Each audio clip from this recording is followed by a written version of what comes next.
strain. Was it a bicycle?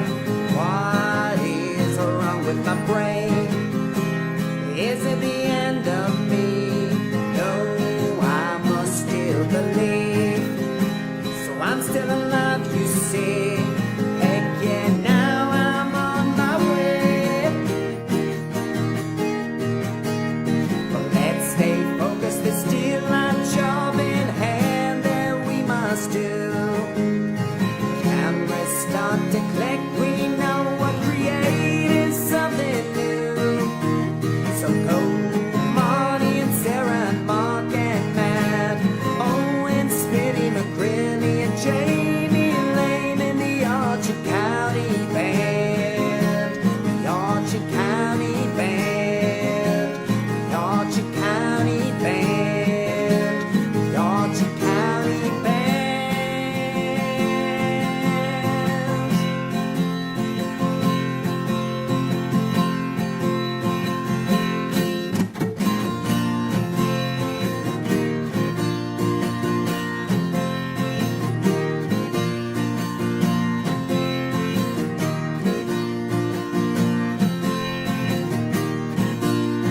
Stop the clock, we're done, we're rolling.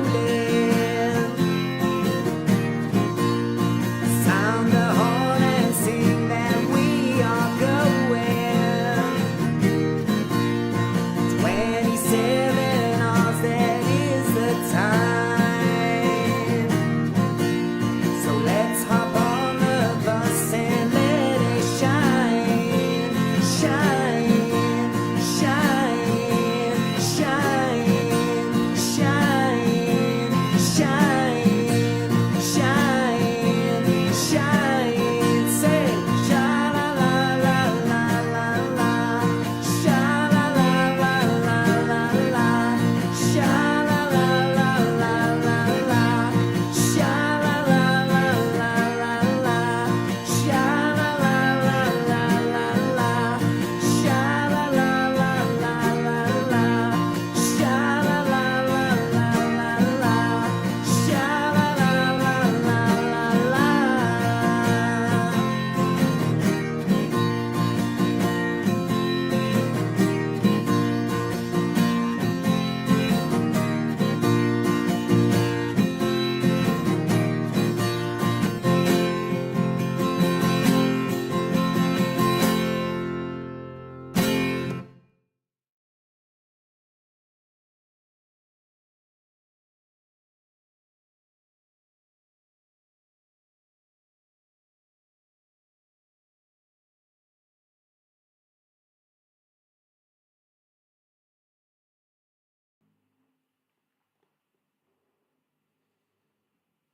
Good evening, folks. You are very welcome to Bandido Talks. Big tech, folks. Did you know that big tech is losing the battle against the peons? Did you know this? You know those big tech corporations worth billions? The peons are winning. Did you not see what has happened recently, folks? The big news story about how YouTube, owned by Google, Facebook and Instagram, owned by Meta, well, they were defeated in court by the peons.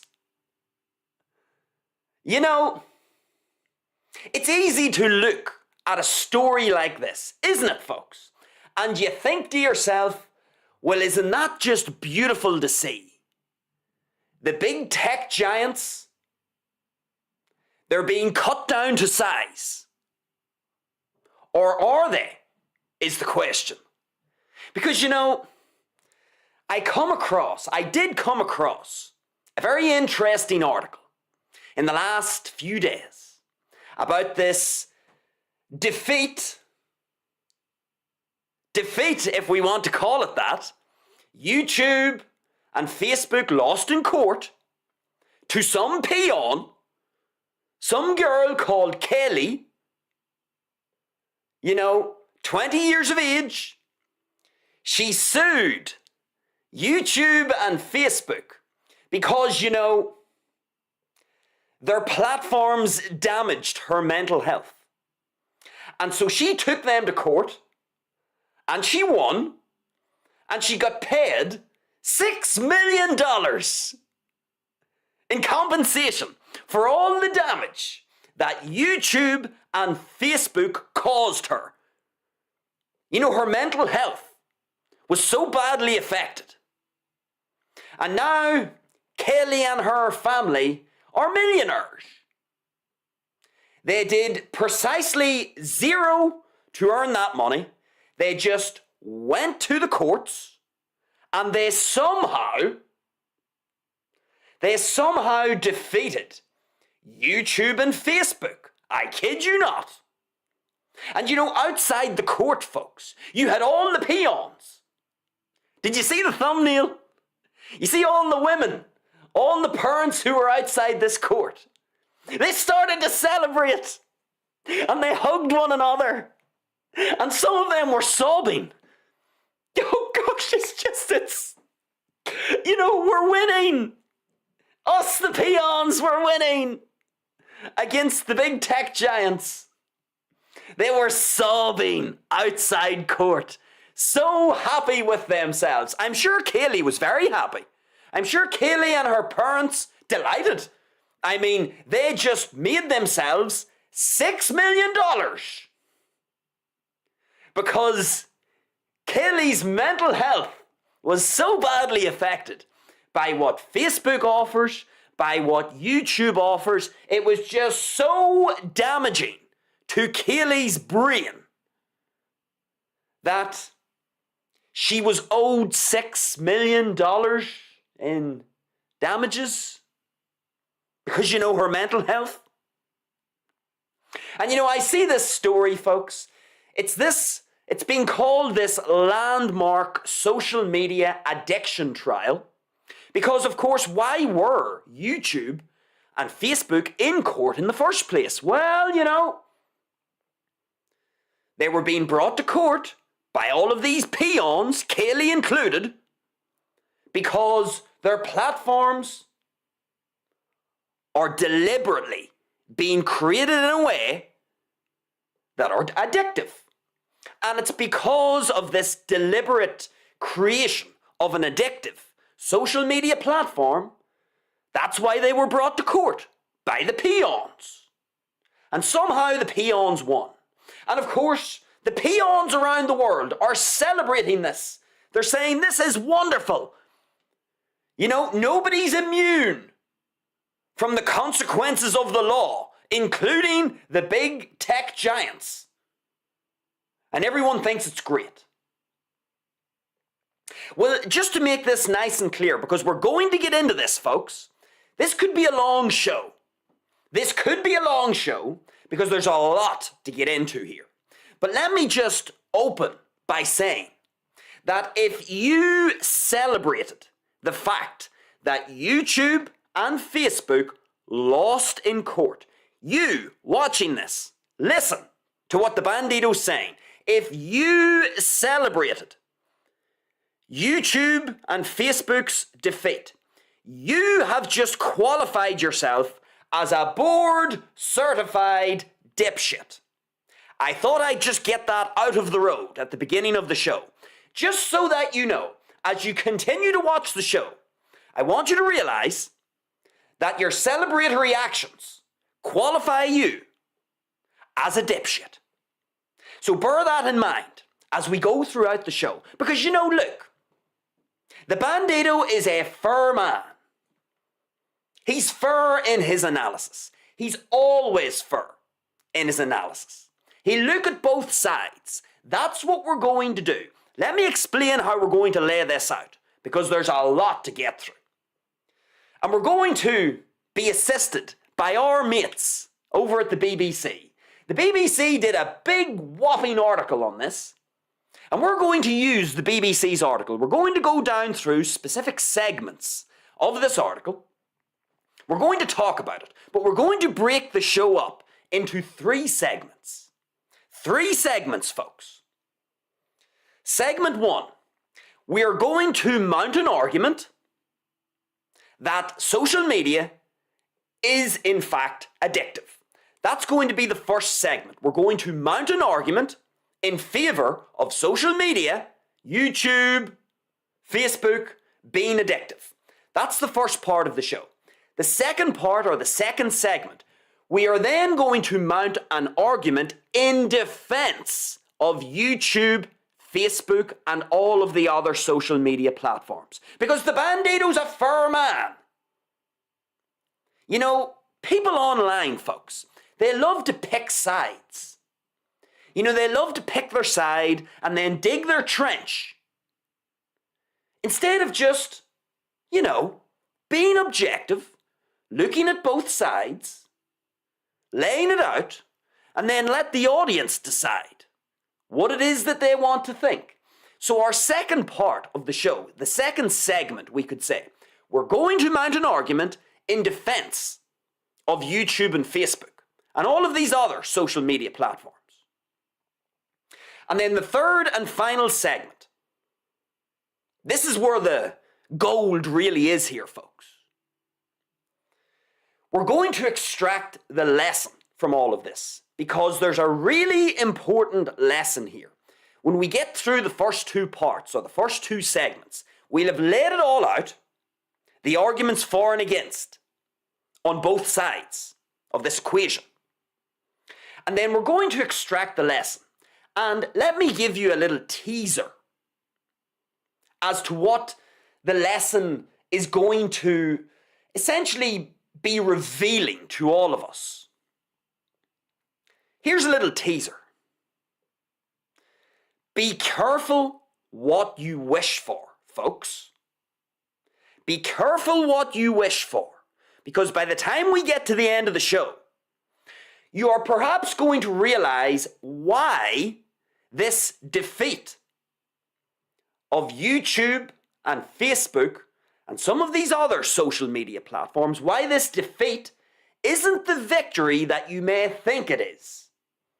And because it isn't the victory that you may think it is, this is where I'm going to ask you to memory hold what I've just said there. Be careful what you wish for, because you may think something is great right now, but it may pave the way for something else. An unforeseen downstream consequence. You know, it sounds good, doesn't it? The big tech giants being taken to court, losing in court, the peons celebrate outside court. It's wonderful, isn't it? It sounds great. It sounds like the big tech giants, you know, these big corporations, they've got their comeuppance. But it's like everything, folks. If you are hearing about this, you're hearing about this for a reason. And be careful what you wish for. So that's a little sneak peek. You know, we could say a little teaser with respect to our third and final part of the show. So anyway, let's get straight into this. Enough beating around the bush. Let's get into the first part of the show. Part 1 of 3 here.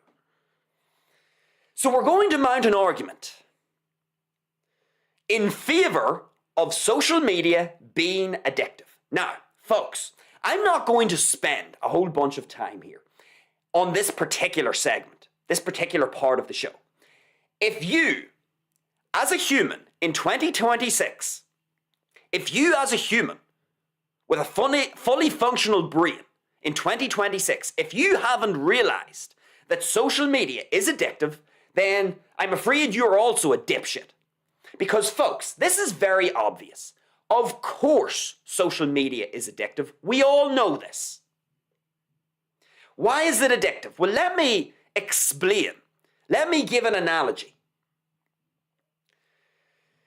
Before we actually get to the analogy, let me just explain something first. Your ancestors, folks, were exposed to a whole bunch of different stimuli in their natural environment. So your ancestors listened to birds singing. You know, they heard the wind blow through the grass. You know, they would hear elephants trumpeting. You would hear, you know, different creatures, monkeys howling in the trees. Your ancestors would use their own eyes. They would survey the natural landscape. Your ancestors were able to smell things in the environment, able to touch things in the environment, and able to taste things in the environment.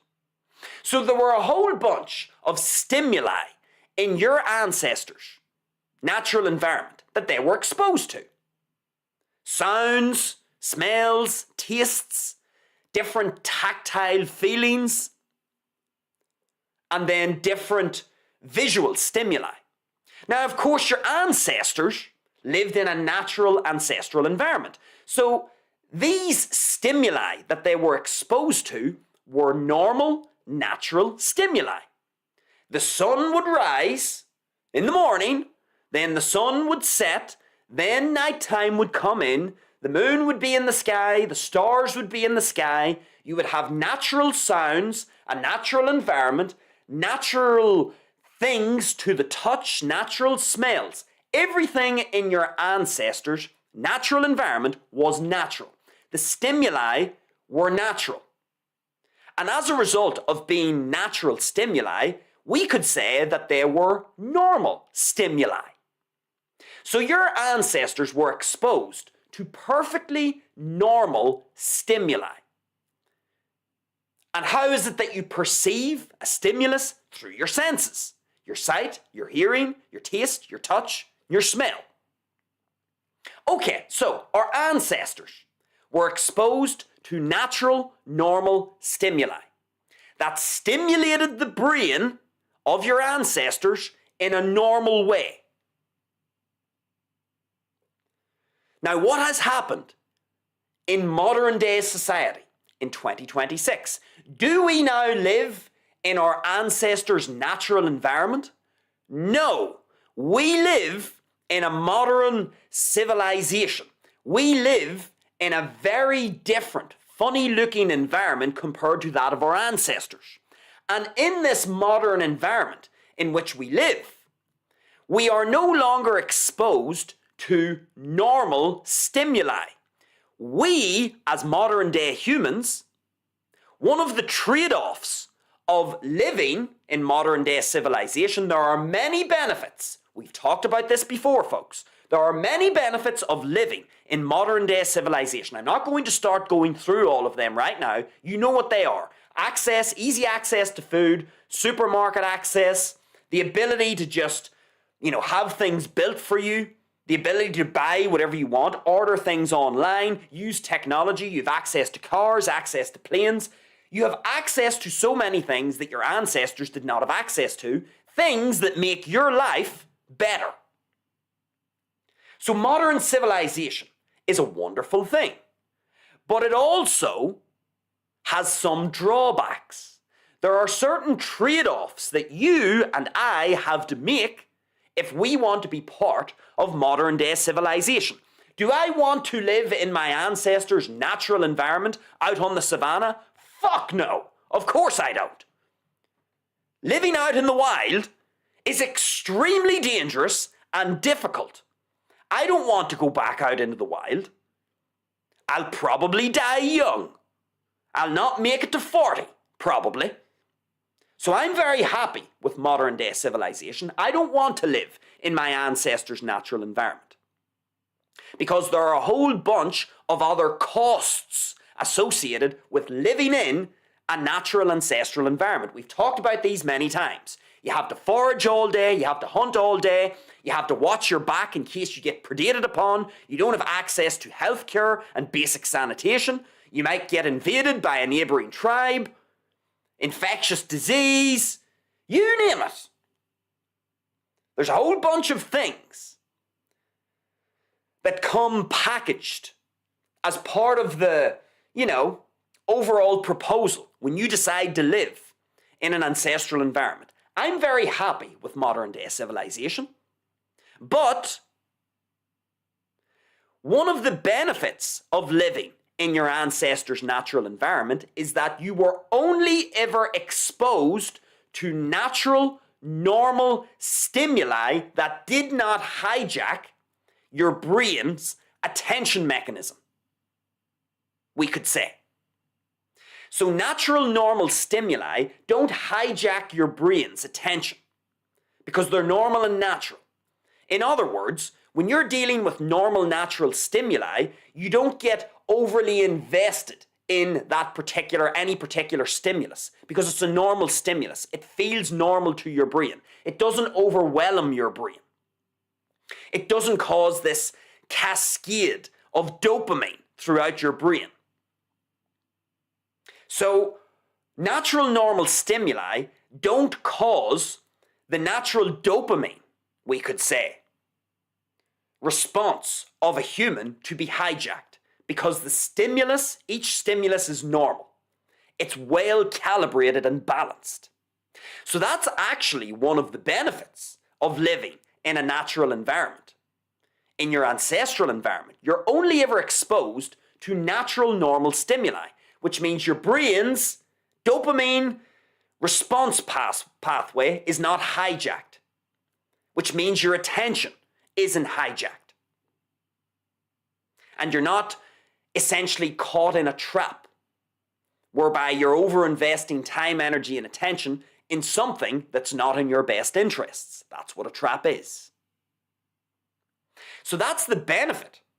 There are costs of living in your ancestral environment, which I've named a few, but one of the benefits is you're only ever exposed to normal stimuli,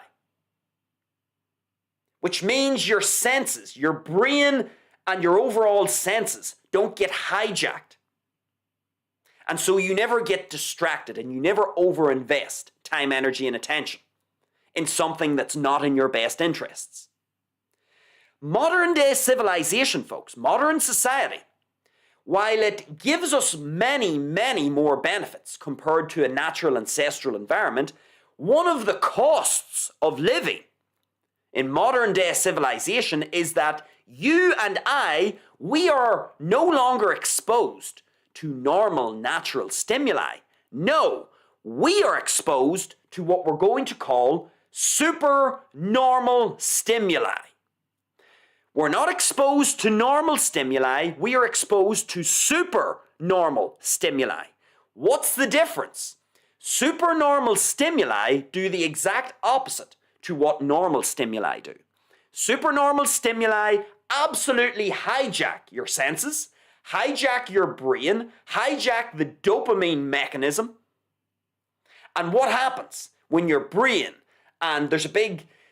your brain is essentially captured by something that causes this excessive release of dopamine? What happens when you have an excessive release of dopamine? It gives you a pleasurable feeling. And when you have a pleasurable feeling through an excessive release of dopamine, your attention becomes grossly focused on that thing that's producing the pleasure. But a supernormal stimulus, folks, a lot of the time, supernormal stimuli are traps. They aren't things that are actually worth your time, energy, and attention. They are tricking your brain into devoting time, energy, and attention their direction, when in reality, they don't have your best interests at heart. And when you live in modern civilization, one of the trade-offs that you make is that you now replace normal natural stimuli that don't hijack your brain's dopamine mechanism. You replace those normal stimuli with supernormal stimuli. And supernormal stimuli cause an excessive release of dopamine in your brain, which means your attention is very easily captured because this excessive release of dopamine gives you a feeling of pleasure. And your biology is engineered in a way that you want to seek pleasure, avoid pain, and invest the bare minimum amount of energy in seeking that pleasure and avoiding the pain. Now, the problem with modern civilization is what? We are surrounded, folks, by a whole bunch of supernormal stimuli. Let me name a few of them. Cigarettes, alcohol, drugs, gambling, food, processed food, social media. Social media is a supernormal stimulus. Because social media is a supernormal stimulus, supernormal stimuli, what do they do, folks? I'll repeat it one more time. Supernormal stimuli cause an excessive release of dopamine from your brain, an unnatural amount of dopamine to be released from your brain, which causes an unnatural amount of pleasure to be experienced by the organism, in this case a human. And when you have an enormous feeling of pleasure, your biology is engineered in a way to seek the most pleasurable things in your environment. The problem is, folks, what happens if these pleasurable things, these things that produce pleasure, what happens if they're not in your best interests? Well, we call those traps. Alcohol is a trap because it produces a whole bunch of pleasure when you consume it, because there's an excessive release of dopamine. When you smoke cigarettes, it causes an excessive release of dopamine and therefore pleasure. When you take drugs, same thing. When you gamble, same thing.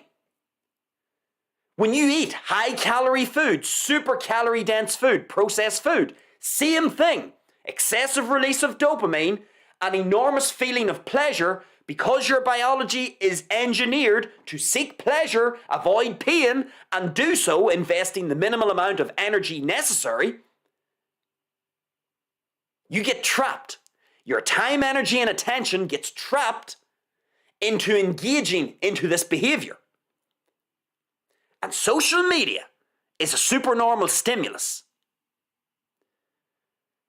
What happens, folks, when you have a supernormal stimulus that produces an excessive amount of dopamine in your brain, this cascading flow of dopamine throughout your brain, causing you to feel a whole bunch of pleasure? What happens when you have a supernormal stimulus that does this? I'll tell you what the resulting consequence is. It causes you to become addicted to the supernormal stimulus in question. Supernormal stimuli, folks, by their very design, are addictive. Alcohol is addictive. Smoking is addictive. Drugs are addictive. Gambling is addictive. High-calorie processed food is addictive. Social media is addictive. Social media has been very deliberately designed to be a supernormal stimulus. And it's been designed this way because it's trying to capture your time, energy, and attention by causing your brain to release an excessive amount of dopamine so that you feel a whole bunch of pleasure when you're on your phone scrolling. It's designed in a way to keep you hooked on the platform. So, social media is a supernormal stimulus, and supernormal stimuli are addictive. So, that's part one of the show, folks. Mounting an argument that social media is addictive is a very easy argument to mount. Now, let me tell you about the analogy. I wandered off. I said I wasn't going to spend too long on this point, but oh well. I told you it could be a long show. So, hopefully now you understand that your ancestors' environment was full of normal stimuli, which stimulated the senses in a normal way, the senses being sight, hearing, smell, taste, and touch. Normal stimuli will stimulate your senses as an animal in a normal way, and an appropriate amount of dopamine will be released. Not an unnatural amount, the appropriate amount of dopamine will be released when you are exposed to normal stimuli. And so as a result, your brain won't get hijacked, your dopamine mechanism won't be hijacked, and so as a result, your time, energy, and attention won't be captured by the stimulus in question because it's a normal stimulus. Supernormal stimuli, which we find all over modern civilization, these are designed to be addictive. Their very design is addictive. They are traps. They are designed to trap the user or the consumer into devoting their time, energy, and attention towards the supernormal stimulus. Why? Well, because someone profits. Alcohol, cigarettes, drugs, gambling, highly processed food, social media. I don't need to spell out to you folks that people benefit from you and I being addicted or trapped by these things. The more we use those things, the more the people who create them benefit. That's why they've been created to be addictive. Because the people who've created them profit when we use them or consume them. So hopefully you understand that now. The difference between a normal stimulus and a supernormal stimulus. Social media is a supernormal stimulus. Now, I've named 6 supernormal stimuli. Let me name a 7th, because this is going to help us understand the little analogy that I'm going to draw for you all. What's another supernormal stimulus? Light at night. Folks, in your ancestral environment, remember I told you there, the sun rises in the morning, the sun is what we're going to call a normal stimulus. The sun is a normal stimulus. It rises during the day and it sets at night. It produces a normal amount of light. It doesn't overstimulate your senses when you're in an ancestral environment. Now, what happens when the sun sets at night? Well, it gets dark.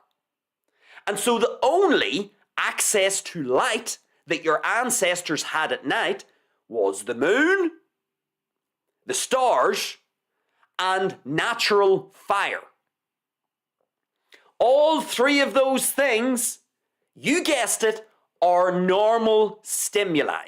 Light from the moon is a normal stimulus. Light from the stars is a normal stimulus, and natural fire, the light that's produced by natural fire, is a normal stimulus.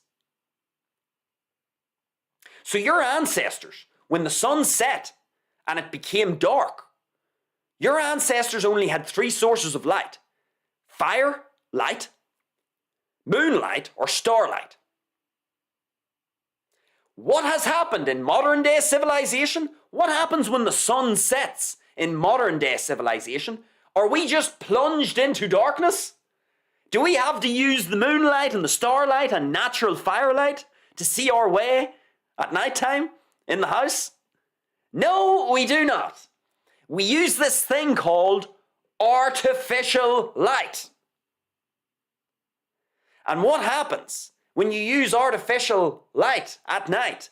Well, that's now stimulating your brain in an unnatural way because you have a circadian rhythm. You're supposed to sync your own body's biology according to the light intensity, when it's bright, when it's dark. So what happens if you've got a whole bunch of light from your mobile phone, from your laptop, from artificial light bulbs at night? You are artificially and in a supernormal way stimulating your brain, and it keeps you awake. So light at night is also a supernormal stimulus because our ancestors never had access to such powerful lighting in their natural environment. They only had the moonlight, the starlight, and the natural light from a natural flame. But in modern day civilization, we have got artificial light, which causes an overstimulation of the brain. We know all about this, folks. It suppresses the melatonin and it means it's harder for you to get to sleep at night, basically. It disrupts your sleep. It disrupts your circadian rhythm. And that causes a whole bunch of other problems. It's a supernormal stimulus, though. It's stimulating you in a way that your ancestors would not have been stimulated. And let me tell you an analogy, folks. Let me give you an analogy. Social media to humans is like your porch light to a moth. Think about that. What happens when you leave your porch light on at night? What do you find in the morning? You find a bunch of dead moths and insects on the floor underneath the porch lamp. Why? Why do you find a whole bunch of dead moths and insects? Well, the reason why is because that light is emitting a supernormal amount of light, considering the time of the evening. And what happens to the moths and all the insects? They get drawn to the porch light. And they literally fly around that porch light. They think it's the sun. They think it's something productive. So those moths and insects, they literally fly around that porch light all night to the point where they literally exhaust themselves and they die. They literally die from exhaustion.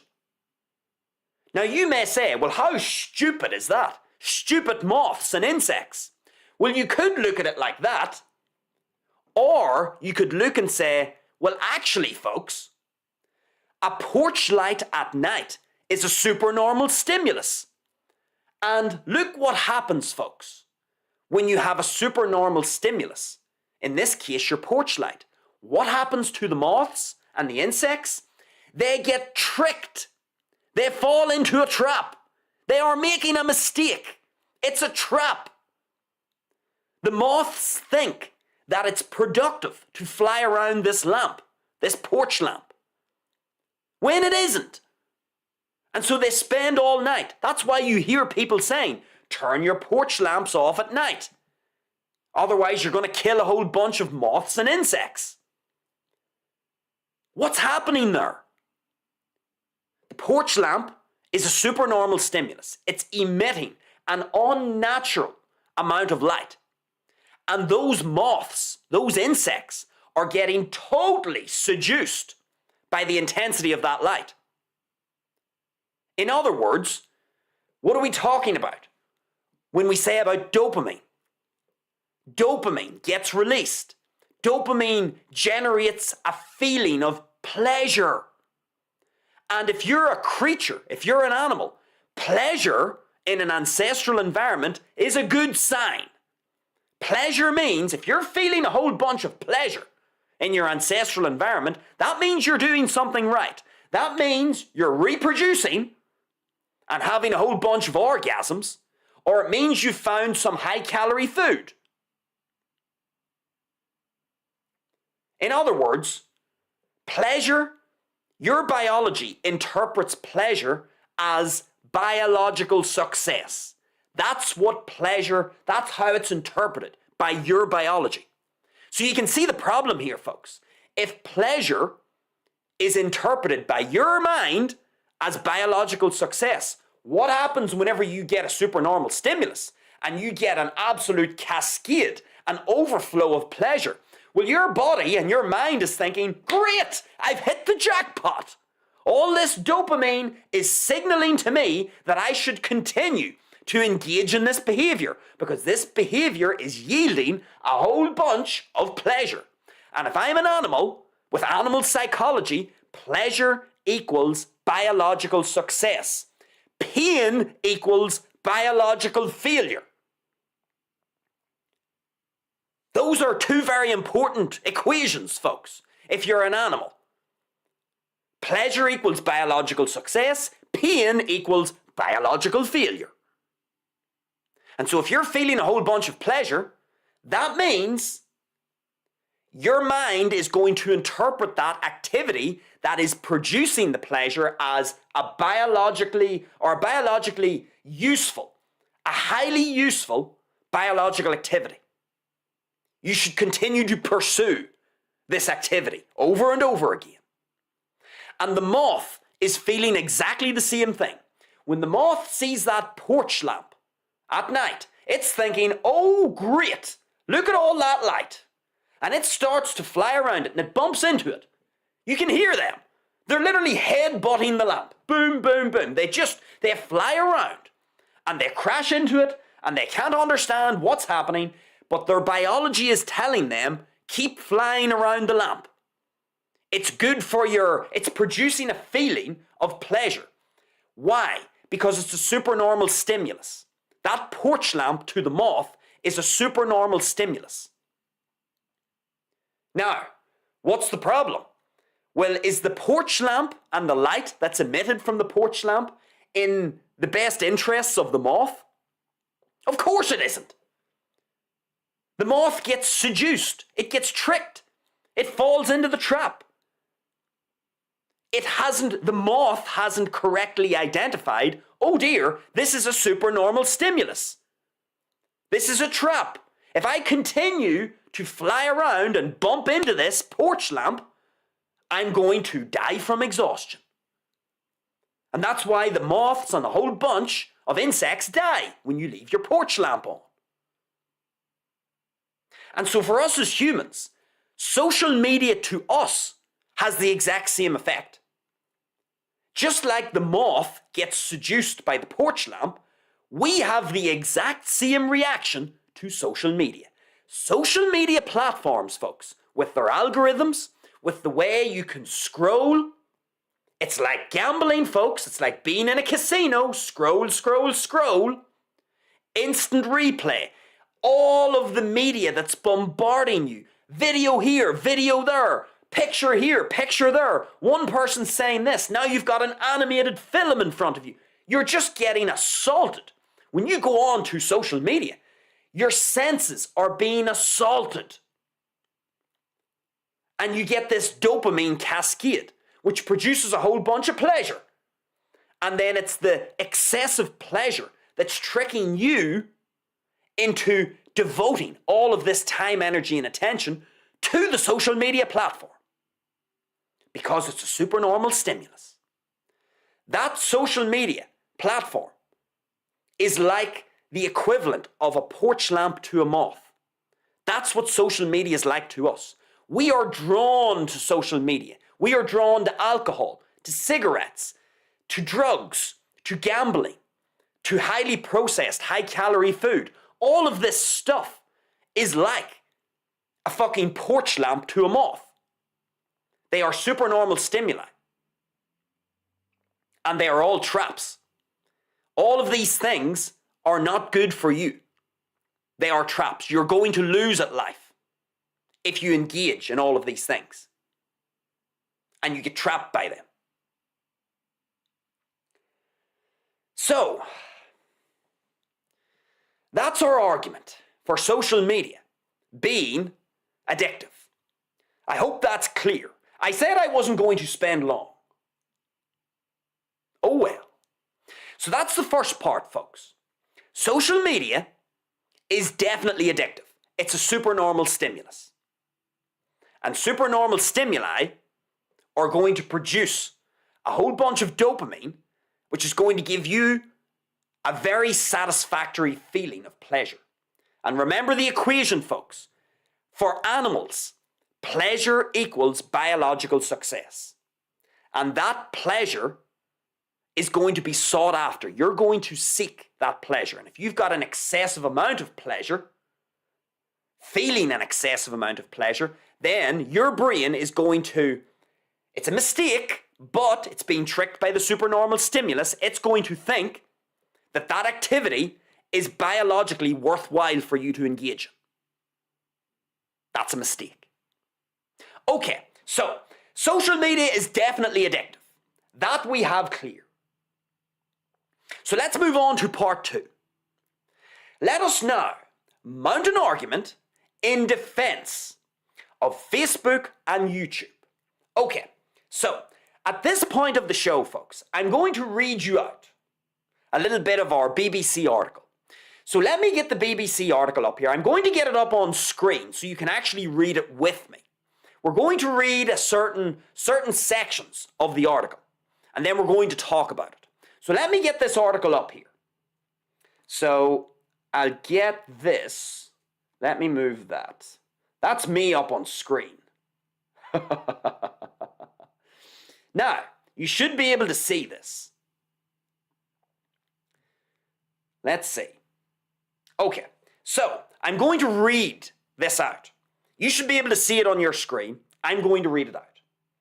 Okay, so the title is as follows. Campaigners welcome Meta and YouTube's defeat in landmark social media addiction trial. Now let's read out the first bit of this. So it goes as follows. Parents and campaign groups seeking tighter restrictions on social media have welcomed a Los Angeles jury handing down an unprecedented win for a young woman who sued Meta and YouTube over her childhood addiction to social media. So we should be clear now, folks, that this is definitely addictive. Social media is addictive. Now, the article continues. Jurors found that Meta, which owns Instagram, Facebook, and WhatsApp, and Google, owner of YouTube, intentionally built addictive social media platforms that harmed the 20-year-old's mental health. Now, I'm going to just highlight here so that we understand where we are. So,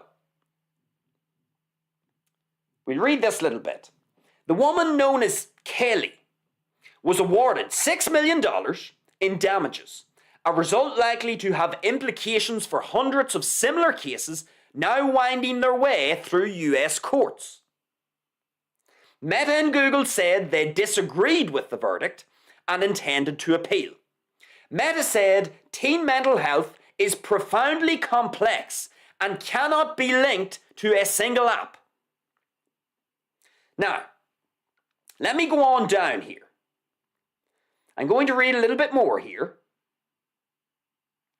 Let's go down to, where are we? I want to read a little bit here about Kaley. I think it's down here. Let me see. There we go, right.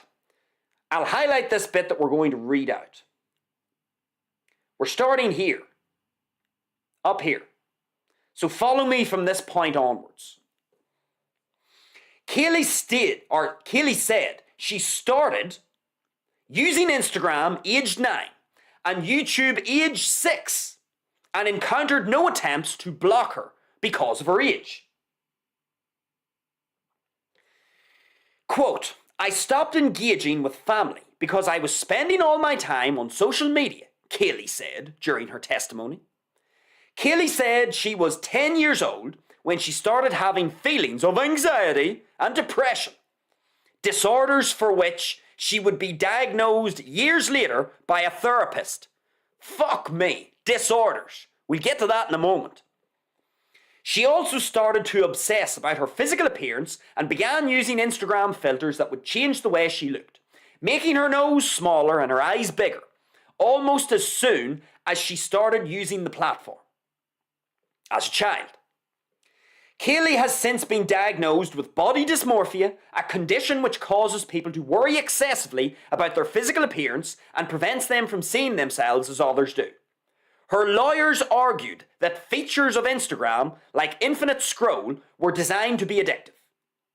Okay, so that's all I'm going to read for the time being. I'll just go back up here. It also said, just to clear this up, this little bit here. Jurors found that Kaley should receive $3 million in compensatory damages and an additional $3 million punitive damages because they determined Meta and Google, quote, acted with malice, oppression, or fraud in the way the companies operated their platforms. Okay, so that's enough for now. Let me go back up to the top here. And let me get the main screen back up. All right. So, I hope you were able to see that. And I hope I was coming through there on the audio. But, let us now, part 2, folks, let us now mount an argument in defense of Facebook and YouTube being taken to court and having to pay out $6 million in damages to old Kaley here. Okay, folks. Here's the start of the argument in defense of YouTube and Facebook. Now, on the show, folks, we did a recent show here on YouTube about mental health disability benefits. I would encourage you to watch that show. It was our last show, where basically, folks, you get paid to be anxious and depressed.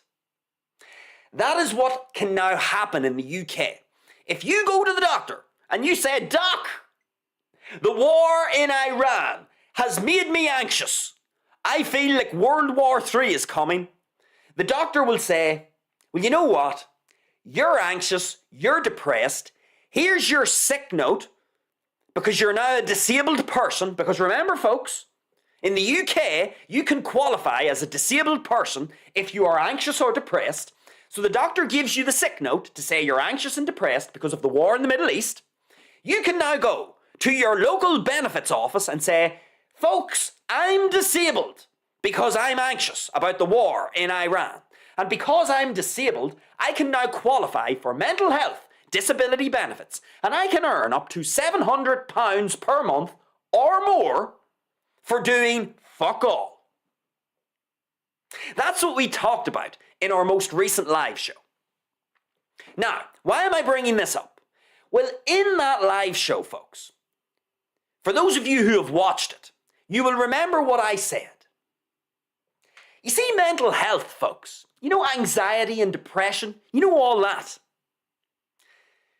How exactly do we prove that someone has anxiety or depression? That's the first thing. How do we even prove that someone has anxiety or depression? Now, I know you're going to say, but we go to a psychiatrist or a psychologist or a therapist. Most of these people are retards. So I don't personally put my faith in a psychiatrist, a psychologist, or a therapist. They don't know shit about anything. Now you then may say, "But you, Mr. Bandido, you've put in your disclaimer that you're a dipshit." And I know I'm a dipshit. But you know, I'm less of a dipshit than them. My humble opinion. If you don't like it, go watch another show. You see, psychiatrists and psychologists and therapists, I don't trust them. And let me tell you why I don't trust them. Because, answer me this, can a psychiatrist or a psychologist or a therapist literally get into your mind? No, they can't. All they can do is ask you questions about how you feel. That's all they can do. The only way that a therapist, a psychologist, or a psychiatrist can diagnose you with anxiety or depression is by asking you questions and by you answering the questions in a way that their little tick box sheet tells them qualifies as being anxious or depressed. Notice the difference, folks. You have no technology available at present that allows anyone to literally get into your mind. Nobody can read your thoughts. Nobody knows what you're thinking. All that people can do is guess what you're thinking. All that people can do is guess how you feel based on what you tell them. Lord God, what could go wrong here? So let me give you an example. Because you can't actually get into someone's mind, And because you can't, there's no technology, folks, that allows you or I to read someone's thoughts or to see on a monitor screen what someone's thinking or feeling. That technology doesn't exist yet. So the only way that we can find out, the only way that we can essentially get a read on someone is to ask them questions and then listen to what they say.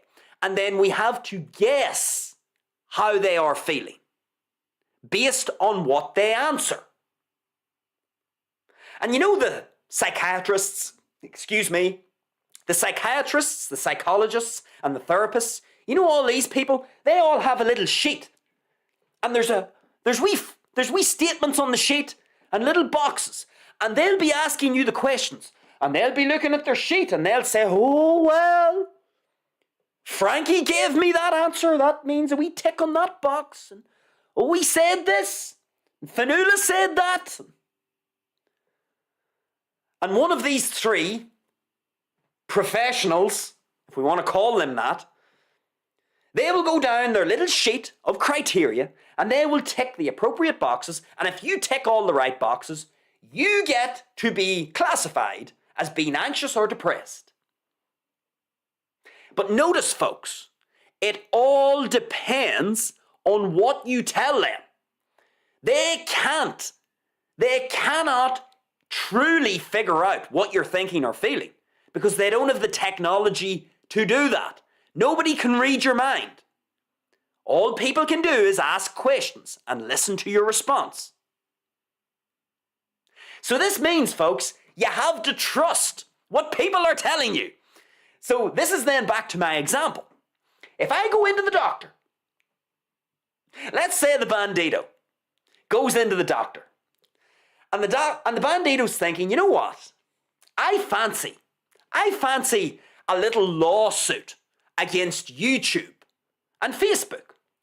Because we're going to talk about this in a minute too. About how Kaley, and you know all these other peons that are suing YouTube and Facebook? Isn't it interesting, folks?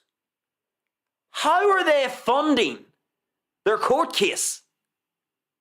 Have you thought about that? How are these people funding their court case, their appeal? How are they, able to go to court day after day, a big lengthy legal process? You would think this would cost a lot for the people who are claiming to have been damaged by Facebook and YouTube. You would think this would cost a lot, wouldn't it? So you may be thinking, well, how could a peon, average Joe, how could average Joe possibly take YouTube and Facebook to court, not only take them to court, but win? How could an average person with an average salary possibly pull this off? We're going to talk about that in a few minutes, because remember, we're mounting a defense for YouTube and Facebook. So we get to that in a few minutes. Memory hold that. But back to the Bandido. Let's say the Bandido has looked at this story and he thinks to himself, Kaley just made, Kaley there, she just made $6 million to go to court against Facebook and YouTube. I fancy a bit of that. I like the idea of having $6 million too. So let's say the Bandido conjures up a story and says, Facebook has ruined my life. YouTube has ruined my life. It has made me mentally ill. It has diseased me. I am now a disabled person because I suffer from all of this anxiety. The Bandido has issues with body dysmorphia. The Bandido has been using filters on Instagram to make his nose look smaller. The Bandido has been using filters on Instagram to make himself appear taller. He's only 5'7" in reality. But when he goes on to Instagram, he can stretch his legs and make himself look like 6'7". And the Bandido has developed a whole bunch of mental health disorders. You know, the BBC calls it a disorder. So let's say the Bandido decides that he wants to take YouTube and Facebook to court because the Bandido fancies a little $6 million paycheck. Here's the funny thing, folks. The Bandido could put on his best acting uniform, you know, his best acting clothes, and the Bandido could pull out his little violin and tell the court a sob story that is completely fabricated. So I could go to court and I could say, Mr. or Mrs. Judge, the jury, I'm depressed and anxious. These social media and streaming platforms ruined my life. I locked myself in my room for 15 years and I didn't leave. I've only seen the day of light in the last 5 years. And I feel like I'm a disordered human. My brain has been destroyed. And I need to be compensated because it's all social media's fault. That is what has caused me to develop all of these mental health problems. Notice here, folks. How do you prove that I'm telling the truth? How does anybody tell if I'm being truthful or not? You can't. That's the beauty of mental health claims. You know, you see anxiety and depression and mental health, you know the beauty of using these things. The beauty is no one can prove that you're telling the truth or not. People have to take your word for it. What could go wrong there, folks? And you see, this is the funny thing. This is why I say, when it comes to mounting a defense for YouTube and Facebook, this is the first thing I would say.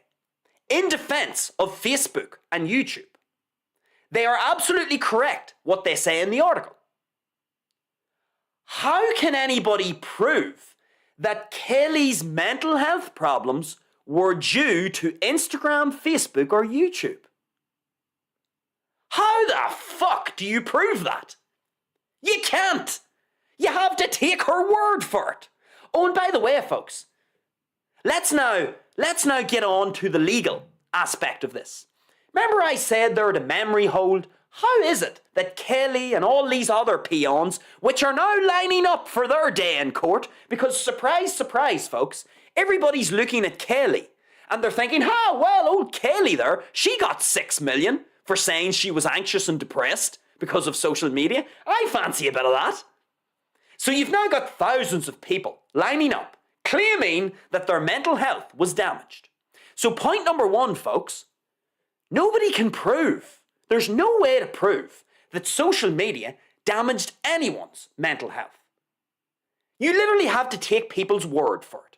And in case you didn't realize, folks, people, when there are a lot of resources on the line, like $6 million to a peon is a lot of money, folks. When there are a lot of resources on the line, surprise, surprise, folks, humans tend to tell a few porky pies here and there. Humans have a tendency to exaggerate the truth. Just a touch. Just a little bit.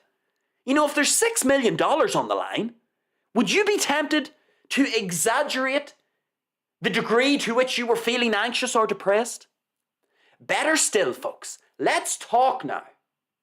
Let's talk about the legal aspect of this.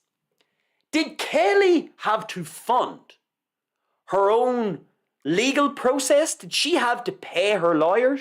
Did she have to pay the legal fees? Because I think we all know, folks, that to take someone like YouTube or Facebook to court, that's going to be very costly. So how is it that Kaley was able to do this? Well, you see, this is the beautiful thing, folks. There's this piece of law. You know, we're going to call it the peon law. The peasant law. Whereby broke peons, because they can't fund their own court case, they get all their legal fees paid by them, by the legal firm and some other third party who's in bed with the legal firm. Go look it up, folks.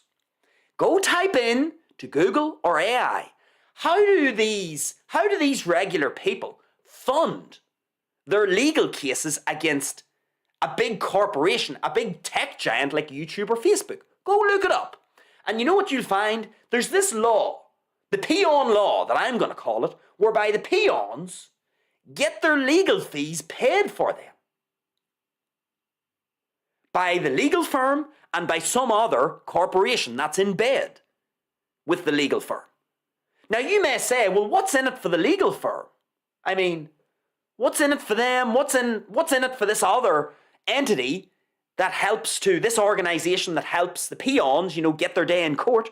What's in it for them? Well, you know, they get a percentage of any of the earnings that are made from a successful court appeal or a successful case. So in this case, Kaley made $6 million.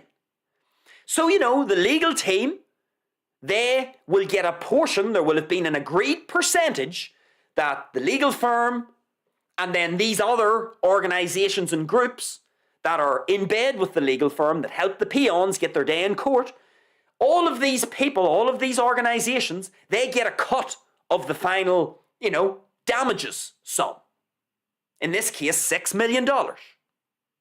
Now you may ask, because I asked myself this same question, what happens if they lose in court?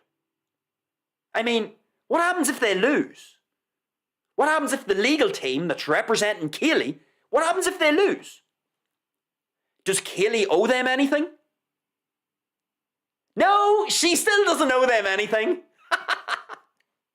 So, this is bananas, folks, to me. This is bananas in pajamas. If you saw a banana walking about in pajamas, you would say, why the fuck is that banana walking around in pajamas? How is that banana doing this? And you know, this is how I think about this, folks. This is bananas in pajamas. So when you actually read up on this, folks, Kaley here, and you see these thousands of other peons that are queuing up to get their day in court, these people don't have to pay anything.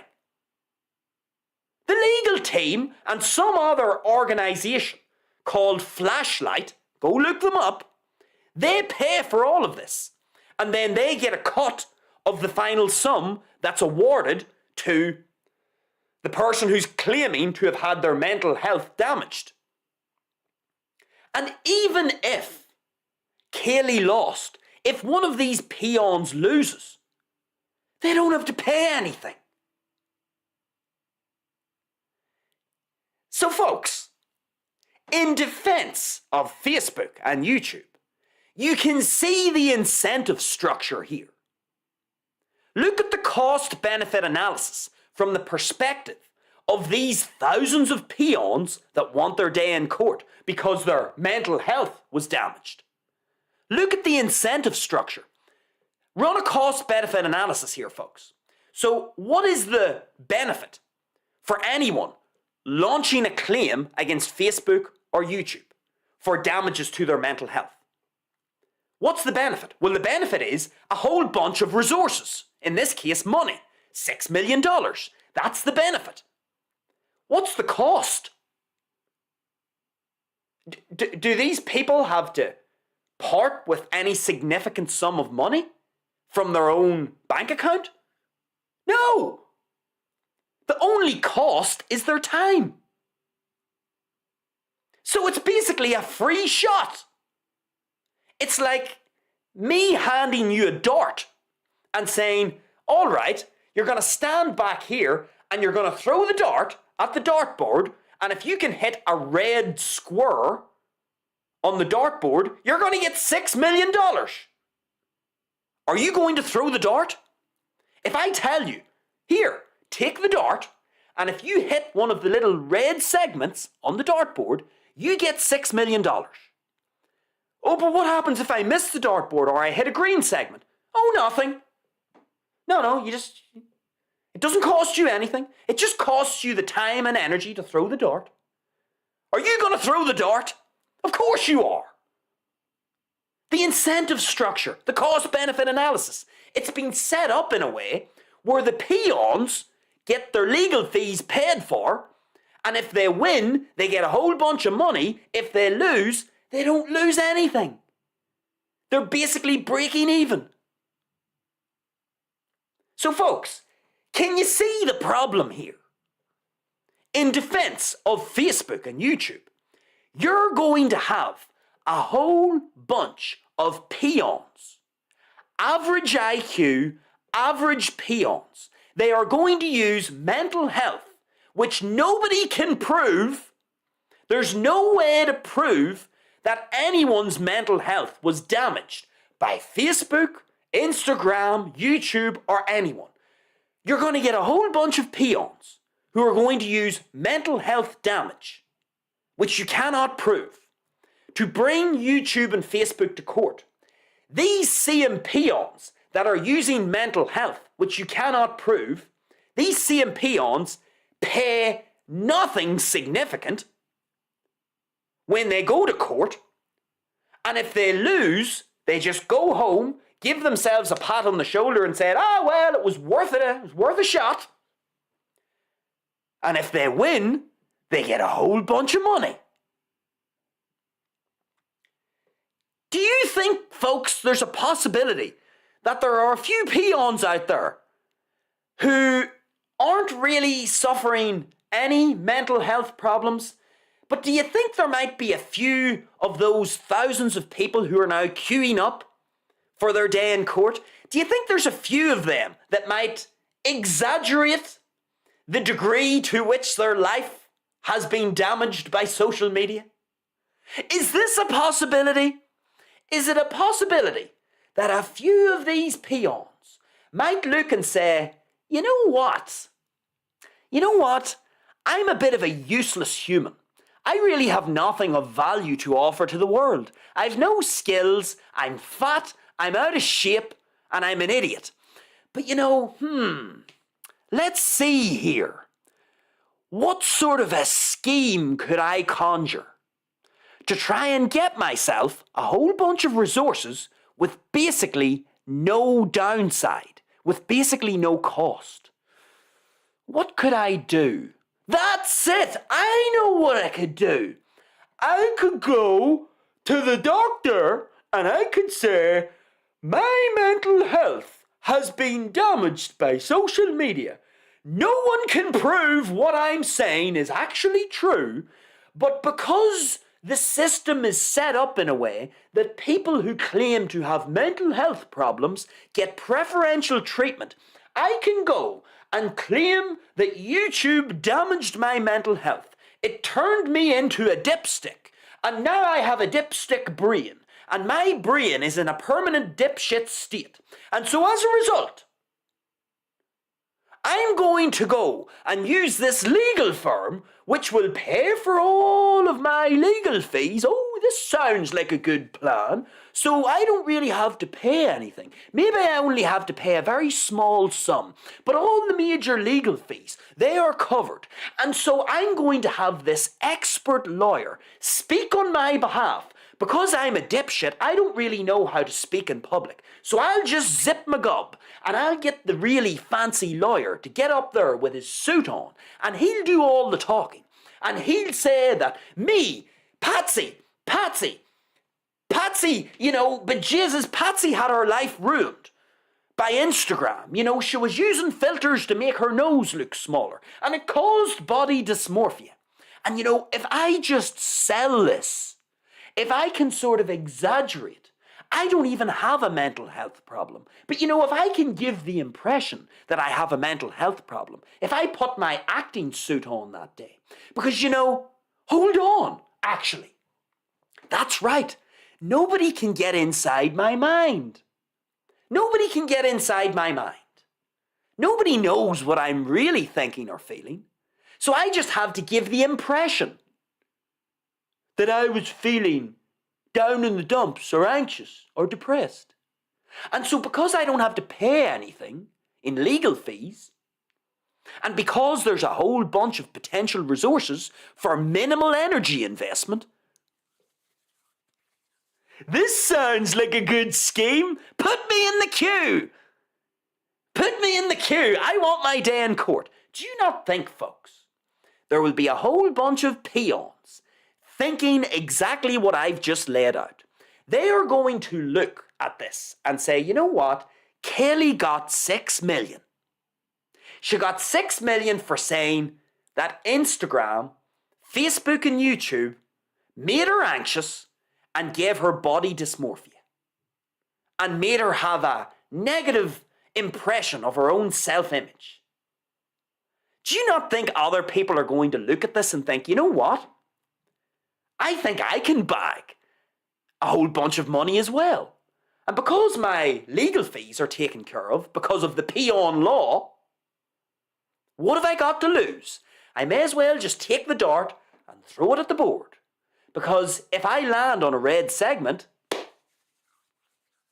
well, I've just made a whole bunch of money with no major downside. So, in defense of YouTube and Facebook, this is being set up in a way whereby people are literally being incentivized to take these tech giants to court. Now, folks, $6 million, whoop-de-fucking-do. That is like toilet paper to YouTube and Facebook. Fuck me. Toilet paper. They probably wiped their hole with it before they handed it over to Kaley. And because Kaley and her family are so desperate for money, they will take that $6 million covered in shit. They will go, you know what? It stinks of shit, but I'm going to take it. I'll take it anyway. Because it's a lot of money. Facebook and YouTube, that is toilet paper to them. So these thousands of other peons, even if it's 6 million a pop, it probably doesn't make a difference to YouTube and Facebook. Honestly. Financially, won't make a difference. And you see, again, in defense of Facebook and YouTube, not only is the incentive structure being set up to encourage peons to launch their claims of mental health damage, which I am going to keep repeating this, folks, you cannot prove that someone has anxiety or depression. You can only guess. There's no concrete proof that you can present to court to say someone is anxious or depressed. You see, if you've got a tumour in your body, we can do this thing called an MRI or a CT or an ultrasound. You can actually get evidence that someone has a tumour. You can actually get evidence. If someone tells you they're anxious, there's no way to prove that. If someone tells you that Instagram damaged their mental health, there's no way to prove this. You have to take their word for it. And because humans, folks, are so honest, humans are so honest, aren't they? Especially when there are lots of resources on the line. They're so honest, aren't they? They'll always tell the truth. So anyway, not only is this being set up in a way that incentivizes peons to have their day in court, but again, in defense of Facebook and YouTube, not only does Facebook and YouTube have a really good point with respect to there's no way to prove that their platforms damaged this person's mental health. There's no way to prove that. There's one thing saying their platforms are addictive. I've already laid that out, folks. I agree. Social media is addictive. It's a supernormal stimulus. But that's very different to saying it caused damage to my mental health. No. Those are two different things. If you're going to if you're going to accuse someone of damaging your mental health, then you'd want to have pretty good fucking evidence to back up your claim. And you see, this is the thing. When you have mental health damage, there's no way to prove that. You can't give someone a scan. You can't give them any evidence. You just have to take their word for it. So that is a fair and valid point from YouTube and Facebook. But not only that, folks. We read in the article that Kaley started to use, Instagram at 6 years of age, and she used YouTube at what? What was it? 10 years of age? 9 years of age? Why are their parents giving them phones? Is anybody asking this question? I'm seeing all these parents outside court, all women, by the way. Oh, it's great. It's a victory for us. We're protecting the children. Fucking retards. Jesus Christ of Almighty. Using the Lord's name in vain. I mean, folks, this is a great example of parents absolving themselves of responsibility. Blame YouTube, blame Facebook, don't look inwards. Folks, for fuck's sake, why does a 6-year-old have a phone? Why does a 9-year-old have a phone? Let me tell you something, folks. I didn't get my first smartphone until what age? What age do you think I was when I got my first smartphone? I kid you not. What age? Have a guess. 22 years of age.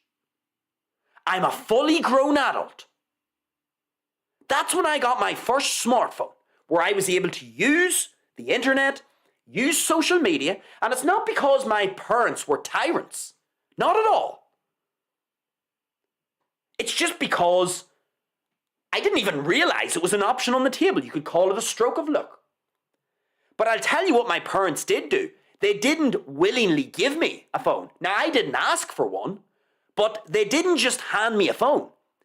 They were smart enough to know, that mightn't be a great idea. Now, you can argue and say, well, you were deprived of, access to social media. Look, folks, I still had access to the internet. I still had a laptop. I could still use the laptop. I still used the internet. I used the internet at school. I used it at university. But I didn't have my own personal iPhone that I carried around in my pocket. I didn't get that until I was 22. So I still had access to the internet, but I didn't use social media. And I was never given a smartphone. Not as a kid.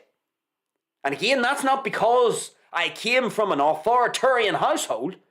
I would just say that I think, perhaps intuitively, my parents knew, it's probably not a good idea to give my 6-year-old a fucking iPhone, or my 9-year-old an iPhone.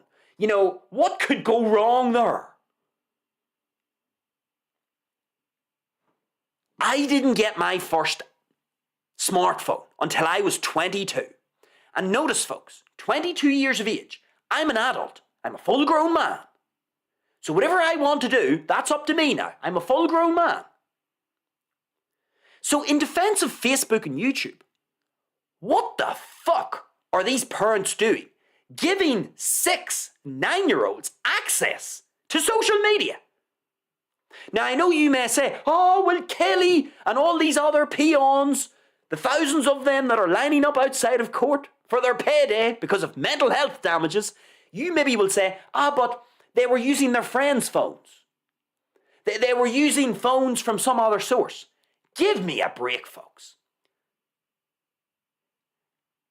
The reason why Kaley was able to use so much of her time, energy, and attention with social media is because she had her own personal phone. If you are using someone else's phone, then you need to go over to their house, you need to spend time at their house, you need to be in their company, you need to use the phone when they aren't using it. That's a channel factor, folks. What's a channel factor? A channel factor is something that requires you to invest extra time and energy into a process. Channel factors are very useful because they can actually be used to dissuade people from doing things. If you have enough channel factors build up, that means you're having to invest a whole bunch of extra energy into accomplishing something, into achieving something. If someone doesn't have a phone, a personal phone, or a personal laptop even, if someone doesn't have a personal phone or laptop, then that means you're putting a big whopping channel factor in their way of seeking that pleasurable thing. Again, a channel factor, folks, is something that requires you to invest extra energy into achieving something that you want to achieve, into getting something that you want to get. We've got a little mind stream episode dropping tomorrow. We're going to talk all about energy conservation. What did I say at the start of the show? All animals want to seek pleasure, avoid pain, and invest the minimal amount of energy necessary to essentially obtain the pleasure and avoid the pain. Minimal amount of energy necessary. If you don't give your kid a phone, if you don't give your kid a laptop, you now are forcing your kid. In order for your kid to use these things, they have to get up off their arse and find a way over to someone else's house, or find their way to meet with someone so that they can use that other person's phone. That's a channel factor. And when you start to stack up channel factors, you actually dissuade your kid from using social media, because your kid is going to run a cost-benefit analysis. And your kid's going to say, you know what, I couldn't be arsed going over to Johnny's house to use his phone. Fuck. It's 5 minutes away. I have to take the bike out of the shed, and then I have to cycle down, I have to cycle back. Too much effort. And because of that little bit of extra energy that you're forcing your kid to use in order to gain access to a phone, you may well either dissuade them from using it, or you'll certainly cut the amount of time that they're investing in social media. So here's the point, folks. Why are parents giving 6-year-olds and 9-year-olds access to social media? If I was a parent, my kid would not have a personal laptop and they would not have a personal smartphone. If my kid wants to use the internet, you know what they're going to have to do? They're going to have to either use my laptop, which I will be supervising because it's my laptop.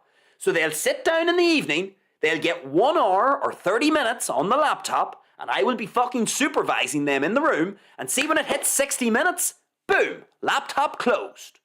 No more laptop time. So if I had a kid, I would either make them go to the library or to one of their friends' houses to use a smartphone or a laptop, or they would get a limited amount of time on my own personal laptop that I can supervise. That's what I would do. And you see, by me doing that, by me not giving them a personal smartphone or a personal laptop, I'm now stacking channel factors. Channel factors which are forcing my kid to invest extra energy into achieving the little pleasurable thing that he wants, which is social media. So, why is Kaley's parents allowing a 6-year-old access to social media? That's on the parents. That's nothing to do with Facebook or YouTube. Facebook and YouTube, it's just like alcohol, folks. Do I see any of these idiots outside this Los Angeles court, or any of them out protesting alcohol consumption? Alcohol is a supernormal stimulus. Alcohol kills 2.6 million people a year. Millions of people a year. Alcohol is responsible for millions of deaths every year in the US and further afield. Why is nobody out campaigning for, alcohol to be taken out of the shops? Is that the crickets I hear?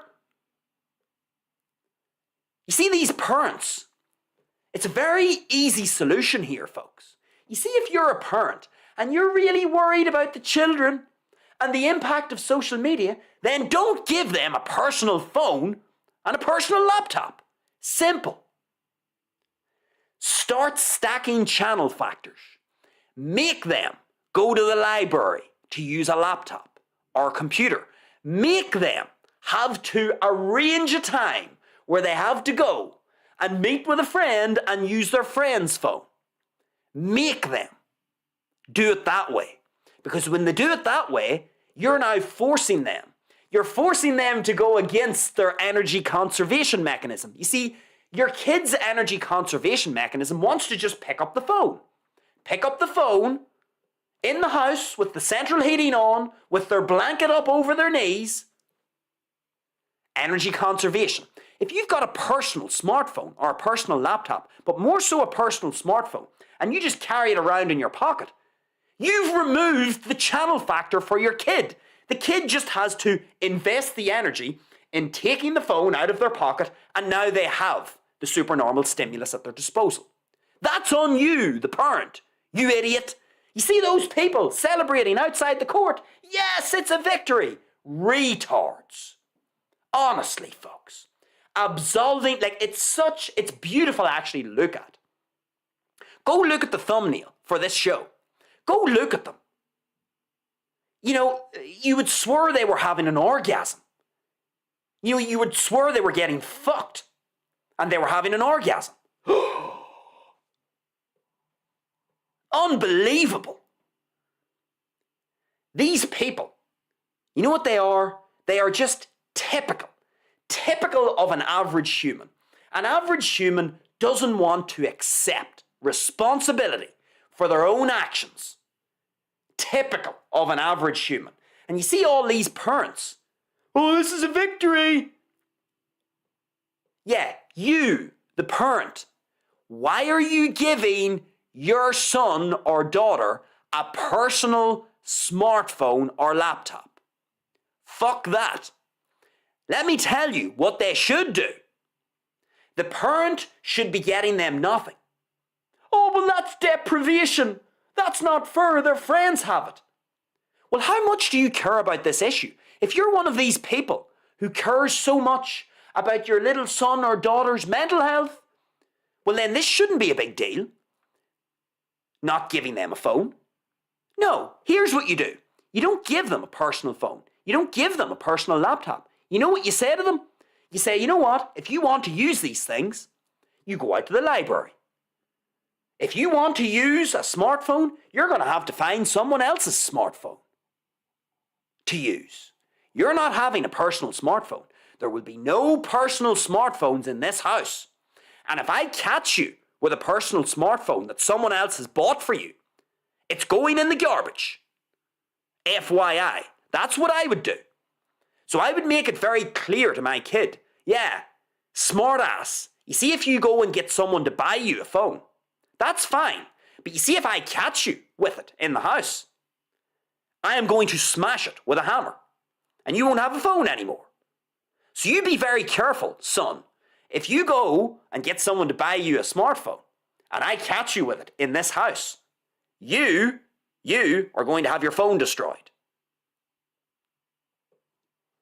And who's going to buy someone a smartphone? And you see, if I find out who has bought my son or daughter a smartphone, I'll be going to that parent. And we'll be having a rumble in the jungle, let's just say. I'll be giving that parent a piece of my mind. I'll be telling them to stick their nose out of my kids' affairs. I would be extremely careful about my kids having access to personal phones. Now, here's what I would tell my kid. Here's what I would say. I would say to them, you see, when you start to make money, when you start to make your own money, if you make enough money so that you can buy your own personal phone, that's fine. You buy it. But you see, as long as you live in my house, you ain't using that thing until you're over 18. So fair enough. If you are working as a 15 or 16-year-old, that's fine.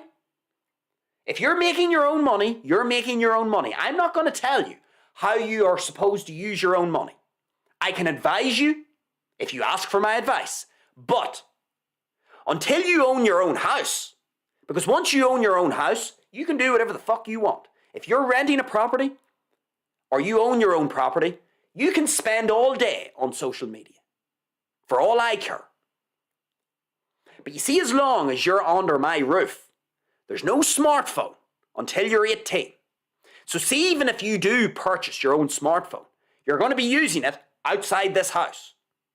You don't use it inside the house, outside the house. Me, you see, if I was a parent, folks, I would be stacking the channel factors. I'd make it so awkward for my kid to use this damn thing. But you see, that would be me taking personal responsibility as an adult, as a parent. That's what I would do. I'd make it very clear to my son or daughter, this isn't a tyrannical regime. I own this house.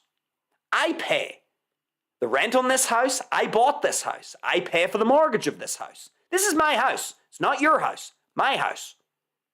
So it's my rules. And outside of this house, you can go on social media. Outside of this house, you can use the laptop. You can use the phone. If you manage to find a phone from somewhere or a laptop from somewhere outside this house, you can use it. But you see, inside this house, there's no personal smartphone. There's no personal laptop. They stay at the front door. They ain't coming in. And that's what I would do. I would stack the channel factors. And I would tell them, if I find you with a phone on your person, I will destroy your phone. I'll break it right in front of you. I'll take it from you and I will smash it into the ground. And you'll not have a phone anymore. Because you know the rules. My house, my rules. I'm the adult, you're the kid. It's my rules. This house is my ship. I'm the captain of this ship. So that's what I would do as a parent. I would do everything possible to stack channel factor after channel factor after channel factor after channel factor. I would be stacking all of these channel factors to try and get my little minion to have to overinvest energy, to get my little minion to go against their energy conservation. That's me. But you see, I'm not absolving myself of responsibility. I am taking responsibility if I'm a parent. You see these other dipshits who are out celebrating? They just want to absolve themselves of responsibility. Blame YouTube, blame Facebook. It's not my fault. I'm a great parent. I give my daughter, a 6-year-old, a personal phone. Oh, I wonder what could go wrong. What could go wrong? So that's part 2, folks. Let me summarize. In defense of YouTube and Facebook. Number 1, there is no way to prove that anyone has had their mental health damaged by social media. It is impossible to prove that. Literally impossible. You have to take the person who is claiming the damage to their mental health, you have to take their word for it. And when you understand the incentive structure, as I've already laid out, I laid out the incentive structure. They don't have to pay any significant legal fees. There's a big potential bunch of resources in the form of money at the end of this process. When you look at the incentive structure and you look at how difficult it is to prove that someone's had their mental health damaged, YouTube and Facebook absolutely have a point. That's a perfectly good argument. And then also, in defense of Facebook and YouTube, did Facebook and YouTube force Kaley to use their platform? Did the CEO of Facebook, did Zuckerberg break into Kaley's house with a gun and say, Kaley, you're going to spend 20 hours on Instagram today. And if you spend 19 hours, I'm going to blow your brains out. Is that what happened? Did Zuckerberg, take his private jet out to America and, take a private helicopter ride over to Kaley's house and, hold her at gunpoint and say, yeah, every day for the next 8 years, you're going to use my platform for 15 hours a day, otherwise I'm going to blow your brains out. Is that what happened? No, that didn't happen. YouTube and Facebook, I agree, they have designed these things in an addictive way. I agree. But no one forced them. No one forced Kaley. See these other thousands of peons lining up for their money, for mental health damages? Nobody forced them to use these apps or platforms. And better still, we're talking about children here, folks, aren't we? Protect the children. Parents, why are you giving your kids personal smartphones and personal laptops? Oh, well, all the other kids have them. Oh, we couldn't leave out my kid. You fucking tard. Tard. You're full of shit. If this issue means enough to you, if your little Johnny and Betty's mental health means enough to you, then you won't give them a personal iPhone. You won't give them a personal laptop. You'll have them nowhere near that stuff under your roof. Because your house is your ship, and you're the captain of that ship. You make the rules. So again, in defense of Facebook and YouTube, the parents, do they have no responsibility here at all? Why are parents giving 6, 7, 8-year-olds phones? I can tell you why they're giving them phones. Let me give you a potential reason. Status. You see all these parents, they love to give their children fancy gadgets. You know why? Because it's a way for the parents to signal through their children how fancy they are, how wealthy they are, how sophisticated they are to the rest of their little friend groups, business colleagues. It's a fucking status display. That's why they're getting their kids' phones. And that's the grand contradiction, folks. That's why it's easy to mount an argument for Facebook and YouTube. These parents who are claiming a victory, who say social media is dangerous, these same parents will literally give their children the supernormal stimulus, which is the iPhone, with the social media apps. They will literally give their own children these things because they want to grandstand to the village. They want to grandstand to all of their people and say, you see, look how great I am as a parent. I was able to afford a fancy iPhone for little Betty. See how great I am? Narcissists, that's what a whole bunch of parents are. Literally putting their own status before the well-being of their own kid. And then they have the audacity to go to court and blame YouTube and Facebook, even though it was them who gave their own children the tool to access the supernormal stimulus. But that's what I would expect from an average retard. I would expect to see such a contradiction.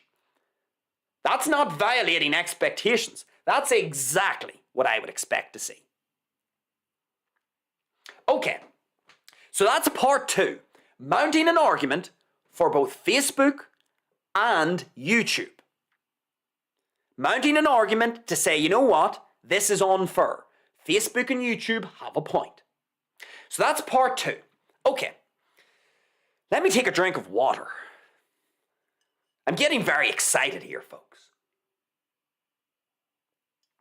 Okay, now, that brings us to our third and final part of the show. I told you this show might go on for a while. We are at an hour and 46 minutes here.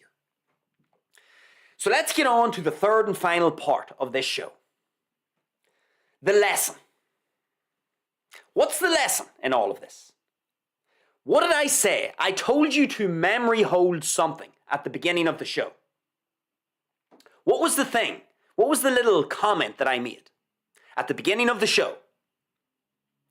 I said, to give you a little teaser as to what the lesson's going to be, I said at the start of the show, be careful what you wish for. Be careful what you wish for. There are a whole bunch of parents, thousands of them, a whole bunch of campaigners who are celebrating this defeat that YouTube and Facebook have suffered in court. And everybody's all happy. Woohoo! The peons are winning against big tech. Well, are the peons really winning, is the question. Because people are actually celebrating the fact that online censorship for minors is going to be introduced. This is what people are celebrating. See all these parents? See those women in the thumbnail of this show? And all these campaigners? And all these other parents who are walking, talking contradictions, who give their children, the smartphone full of the supernormal stimuli, which are the social media apps, and then complain about their children getting addicted? You know those parents who are just walking, talking contradictions, who are celebrating all this? They are celebrating this idea that the social media platforms are going to introduce censorship for minors. Let me repeat that again.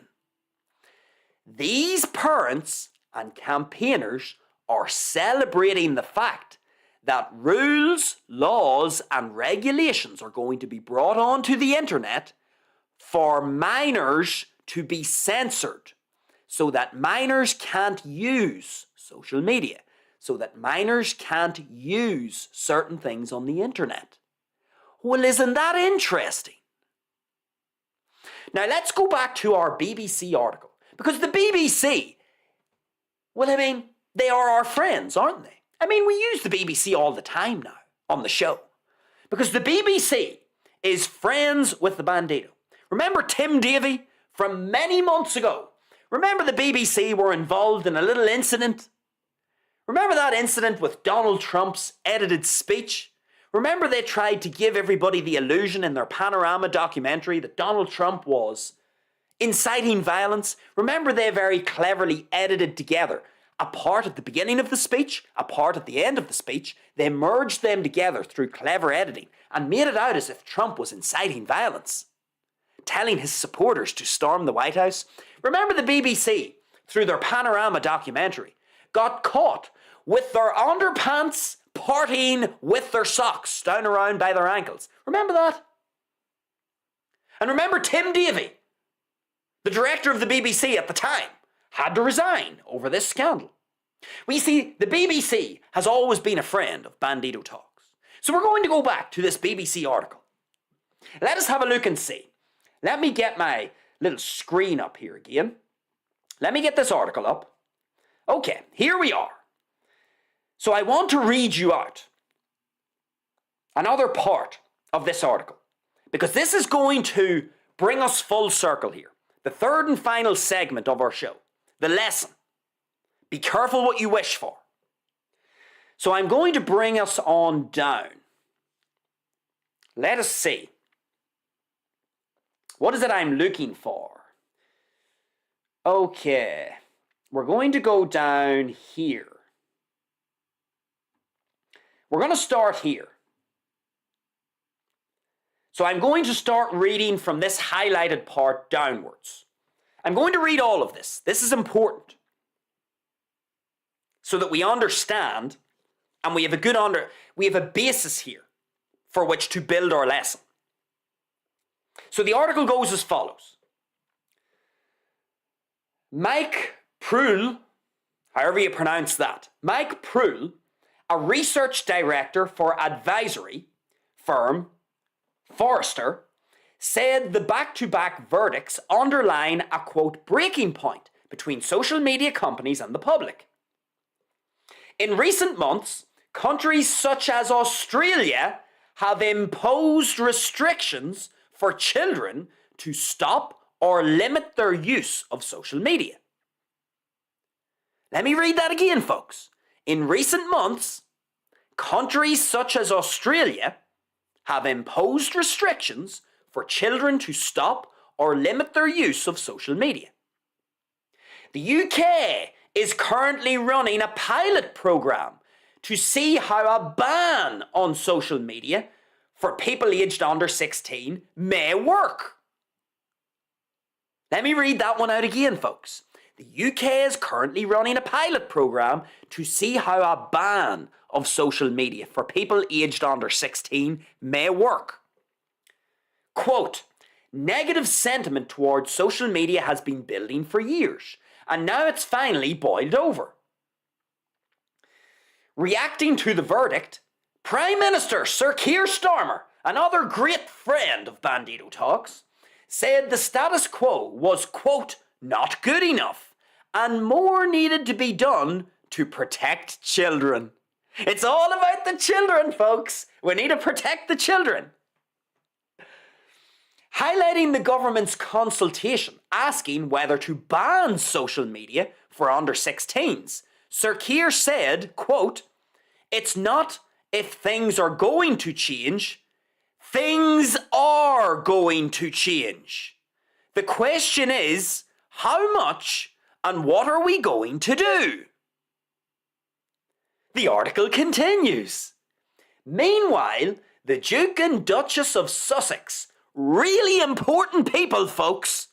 The Duke and Duchess of Sussex, extremely important people in the world, who have campaigned at length about the harms of social media, called the verdict a, quote, reckoning.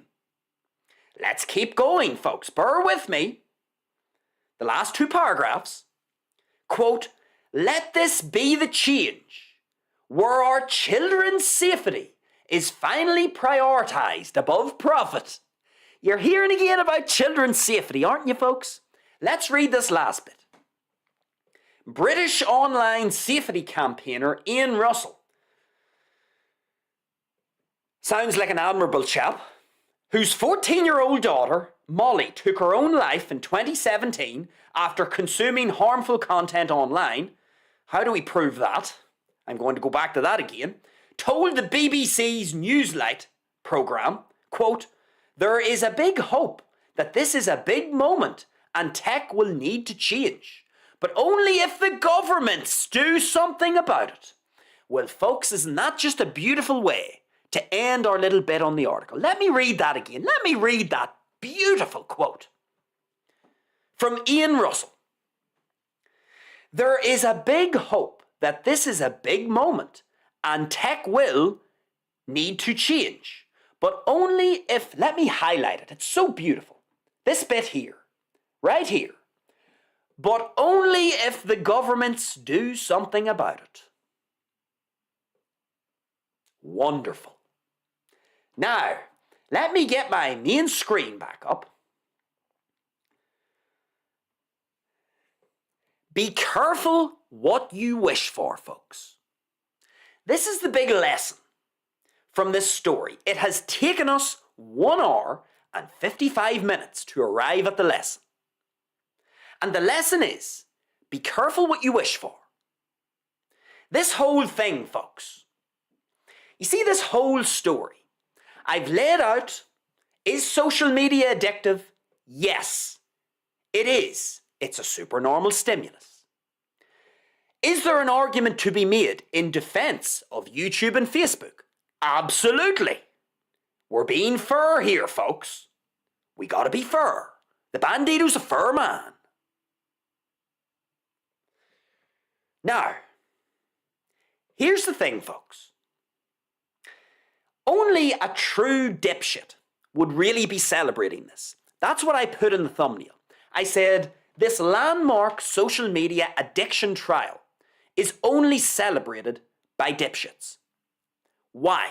Why are dipshits the only people who are celebrating this trial's verdict? Well, I'll tell you why. Folks, it doesn't take a genius to see where this is heading, does it?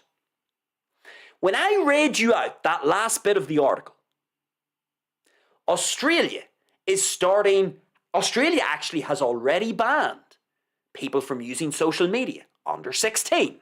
They are already banned. There are already restrictions. The UK wants restrictions. wants to ban minors under 16 from using social media. The Duke and Duchess of Sussex, they think it's dangerous, the whole thing, and that change has to happen. This is the moment. Then you've got our mate Ian. He's on saying that, change will only happen if governments do something about it. So Ian wants the government to censor minors using social media. And then Sir Keir Starmer, he then, sort of adds the cherry on top. He says it's not a case of if it will change, but how and when and in what way. Folks, this is how it starts. Your trust needs to be gained. How do you gain someone's trust? Well, one of the best ways to gain someone's trust, to get them on your side, is to make an emotional argument. When was the last time, folks, we saw emotional arguments being used on the population? Let me jog your memory, because I know some of you suffer from long-term memory loss. Remember 2020? What happened in 2020? Something happened in 2020. I think you might be able to figure out what happened in 2020. Remember there was a thing that happened in 2020 that caused the world to go through a funny period whereby you were in your house and social distancing, put your mask on. Remember that? How was it that everyone was convinced to do this? How was everybody convinced to stay in their house? How was everybody convinced to close their businesses? How was everyone convinced to put a mask on? How was everyone convinced to social distance, 2 meters apart? How was everyone convinced to bury their loved ones without a funeral? To let their loved ones die in a hospital? How were people convinced to allow this to happen? An emotional argument. What was the emotional argument that was used in 2020? Grandma! Grandma's gonna die. If you don't social distance, if you don't stay at home, if you don't put your mask on, Grandma could die. Now, of course, folks, I remember this very well, after 2 months, because at the time, to be fair, at the time, nobody knew what they had on their hands. So you had to you could make a good argument that in the first month or so, playing it safe wouldn't have been a bad strategy, because let's say it was a really deadly thing. Now, let me tell you what the Bandido thought. After 1 month, the Bandido could see that something was up. Something wasn't making sense. And the Bandido, was listening to the media. And what the media was telling us. And the Bandido used his own eyes. And he looked around and said, well, nothing really looks any different. And then by the time we get into the 2nd month, I remember very clearly what happened. For 1 month, I said, okay, I'm going to keep myself to myself, keep my ear to the ground, and pay attention to see how dangerous this thing could be. And so naturally, what did I do? My grandmother, who was alive at the time, she's an old woman, 80, whatever she was at the time, 88, she would have been 90 years of age at the time that the event in 2020 happened. So we've got this 90-year-old woman. The flu could kill her, the cold could kill her, a stiff breeze could knock her over and possibly kill her. There are a whole bunch of things that could have killed my grandmother. And so me bringing a gremlin into her house that could be very dangerous could also kill her. So in the first month, I thought to myself, look, let's just see how dangerous this is. Everybody's telling us that it could be very dangerous. So let's just have a look and see. At the end of 1 month, so remember, the event started in early March 2020. By the time I got into April, into the second month of the event, I remember something very clear happened in my mind. My grandmother, I hadn't seen my grandmother in a month. Now, normally I would visit my grandmother once or twice a week. So I hadn't seen her in a month.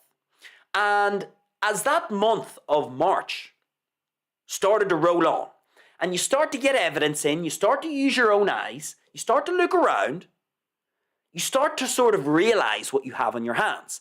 I remember, after that first month, my grandmother sent me a letter.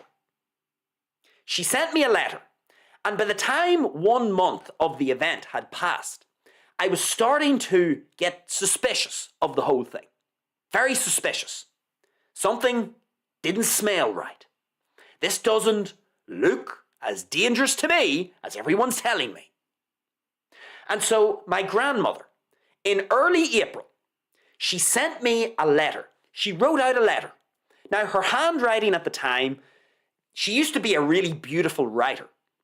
And she had sort of developed a wee bit of weakness in the hands and a little bit of a shake, you could say. But she wrote me this letter, and her handwriting was pretty good in the letter. I could make it out perfectly well. So she wrote me this little letter around the start of April. And she said, I miss you, basically. I miss seeing you. And I remember I saw that letter, and I thought to myself, that was when it clicked with me. And I said, holy fuck, what am I doing? What am I doing? How much longer am I going to carry on like this? I'm getting evidence that this is no more dangerous than the fucking cold. Would I stop visiting my grandmother just because the cold virus is in circulation during winter? Do I not visit my grandmother during cold and flu season? Of course I visited her during cold and flu season. If I had the cold, I wouldn't go into her house. But if I didn't have the cold, or I didn't have symptoms, of course I went and visited my grandmother. Fuck me. So I get this note, this little letter from my grandmother. Basically, she was saying, look, I don't really know what's going on in the world, but, I miss you and I look forward to seeing you. And I remember I got that letter and I said to myself, fuck this. I'm going to visit my grandmother. So 1 month in, I could see enough, I had enough feedback, and that little letter was enough for me to say, I'm done with this. Why did so many people not come to that conclusion after a month?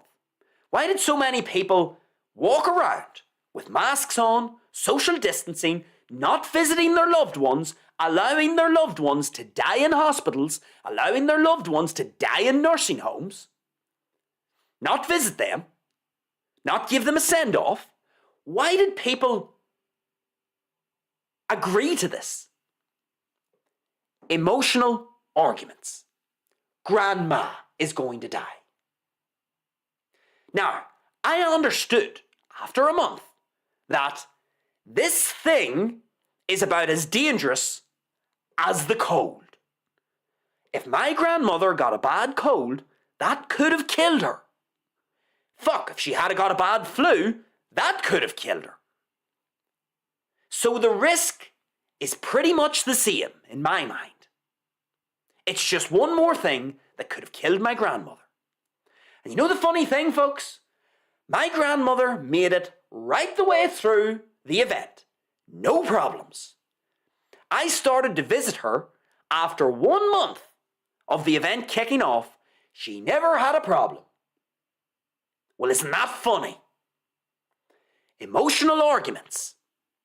That's the reason why so many people did illogical things for 2 years. I'm telling you that after a month, I was done. I was back to normal. I'm visiting people, I'm meeting up with people, No problem. Now, I'm not going to, if people don't want to meet with me, that's fine. If they want to socially distance and wear a mask, that's fine. I'm not going to impose my will on them. They imposed their will on me, though. Isn't that funny? But I wasn't going to impose my will on them. But I was going to get busy doing what I normally do. Meeting the people that I want to meet and spend time with. 1 month. Once I got that letter in the 2nd month of the event from my grandmother, that was it. Done. Not doing this anymore. Makes no sense. Illogical. Why did people spend 24 months doing this shit? 24 months! And there are still people, believe it or not, folks, there are still people, I see them in town, they're still wearing medical masks because they think, there's a new strain. Emotional arguments, folks. During the event, the emotional argument was, you might kill grandma. And not only might you kill your own grandma, but you might kill someone else's grandma. And so what did they do? They guilt-tricked you into taking no action. And they tricked you into not using your own logic. In this case, folks, the emotional argument that is being used here is protect the children. You could hear it throughout the entire article, especially that last bit. Protect the children. Protect the children. We need to look out for our children. It's all about the children. I'm seeing an emotional argument being used here, folks. And I don't know about you, but I don't suffer from long-term memory loss. I can remember that a very similar argument was used not that long ago for a different set of circumstances. The argument that was used 6 years ago was grandma. You're going to kill your grandma, you're going to kill someone else's grandma. If you don't socially distance, if you don't wear a mask, if you don't stay at home, if you don't shut down your business, if you don't inject yourself with stuff, then you might kill someone else's grandma. You might be responsible for the death of some poor sick individual who has cancer. You might pass it on to someone who has some serious diabetic condition. And you could kill people. Emotional argument. And here we see it again. Children, children, children, children, children. This is why part 2, segment 2, mounting a defense for Facebook and YouTube was so important. It's very important that you actually open your mind to that argument, because you can actually see when you're fair in your analysis, parents have quite a bit of responsibility here, don't they? Why are the parents letting their young children have access to personal smartphones? Anybody asking that question? But you see, the parents want to grandstand, don't they? They want to show how brilliant they are as parents. Look at all the fancy stuff I can buy my child. I'm a great parent.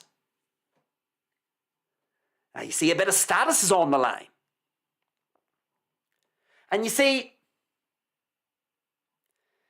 save the children, protect the children. That's an emotional argument. And of course, folks, who's in the thumbnail of our show today? Do you see any men in the thumbnail? I bet you, folks, I could almost guarantee you that 80% or more, at least 80% of the people who are campaigning and celebrating this defeat for YouTube and Facebook in court, I can almost guarantee you that at least 80% of these people who are saying, great, we've defeated YouTube and Facebook, are women. I can almost guarantee you that. Women are so susceptible to emotional arguments. So susceptible. Now, there are some men, I'm going to say 20% are men, but the vast majority, I would bet the vast majority of these campaigners and parents who are vocally, calling out YouTube and Facebook, I bet you they're women. And you know what? When I read this article and I look at all of this, an emotional argument is being used. And the emotional argument is protect the children. If you don't rally behind this, then you are being an irresponsible parent. No, forget about this idea of how about just don't give your kid the technology? How about that? Oh no. If you don't celebrate YouTube's defeat and Facebook's defeat, that makes you an irresponsible parent. That means that you don't care about the children. Isn't it funny how the logic falls out of everyone's arses? Instead of actually holding parents accountable and saying, hold on a second. You need to take personal responsibility for your fucking children. Don't give them a personal phone. Stack the channel factors. Make them work for it. No, you see, parents don't want to hear that. Because you see, that takes effort. And you see, the kids are going to whine, bitch and complain and cry because their mates have phones and they don't. And the parents couldn't be arsed with all that because they're lazy. Too much effort for the parents. Instead, what we'll do is we'll get our campaigner outfit on and go out with our little placard and say, yeah, YouTube and Facebook were defeated. And if you don't support it, you're an irresponsible parent. Emotional argument. If you don't support this victory in court, and they'll point at you, like they did during the event. A few times I went into a shop, and people pointed at me, like this. See, straight down the lanes, they'd say, hi, yeah, where's your mask? I guarantee you, a whole bunch of these parents, women, will do the same thing. They'll say, Mr. Bandido, you're not supporting this victory? You're calling me a dipshit? Well, you're just irresponsible. You're just irresponsible. You don't care about the children. I actually care far more about the children than you. Because if I had a child, they wouldn't have access to a personal phone. And I would understand that stacking the channel factors would make it less likely that they're going to get addicted to any of this shit.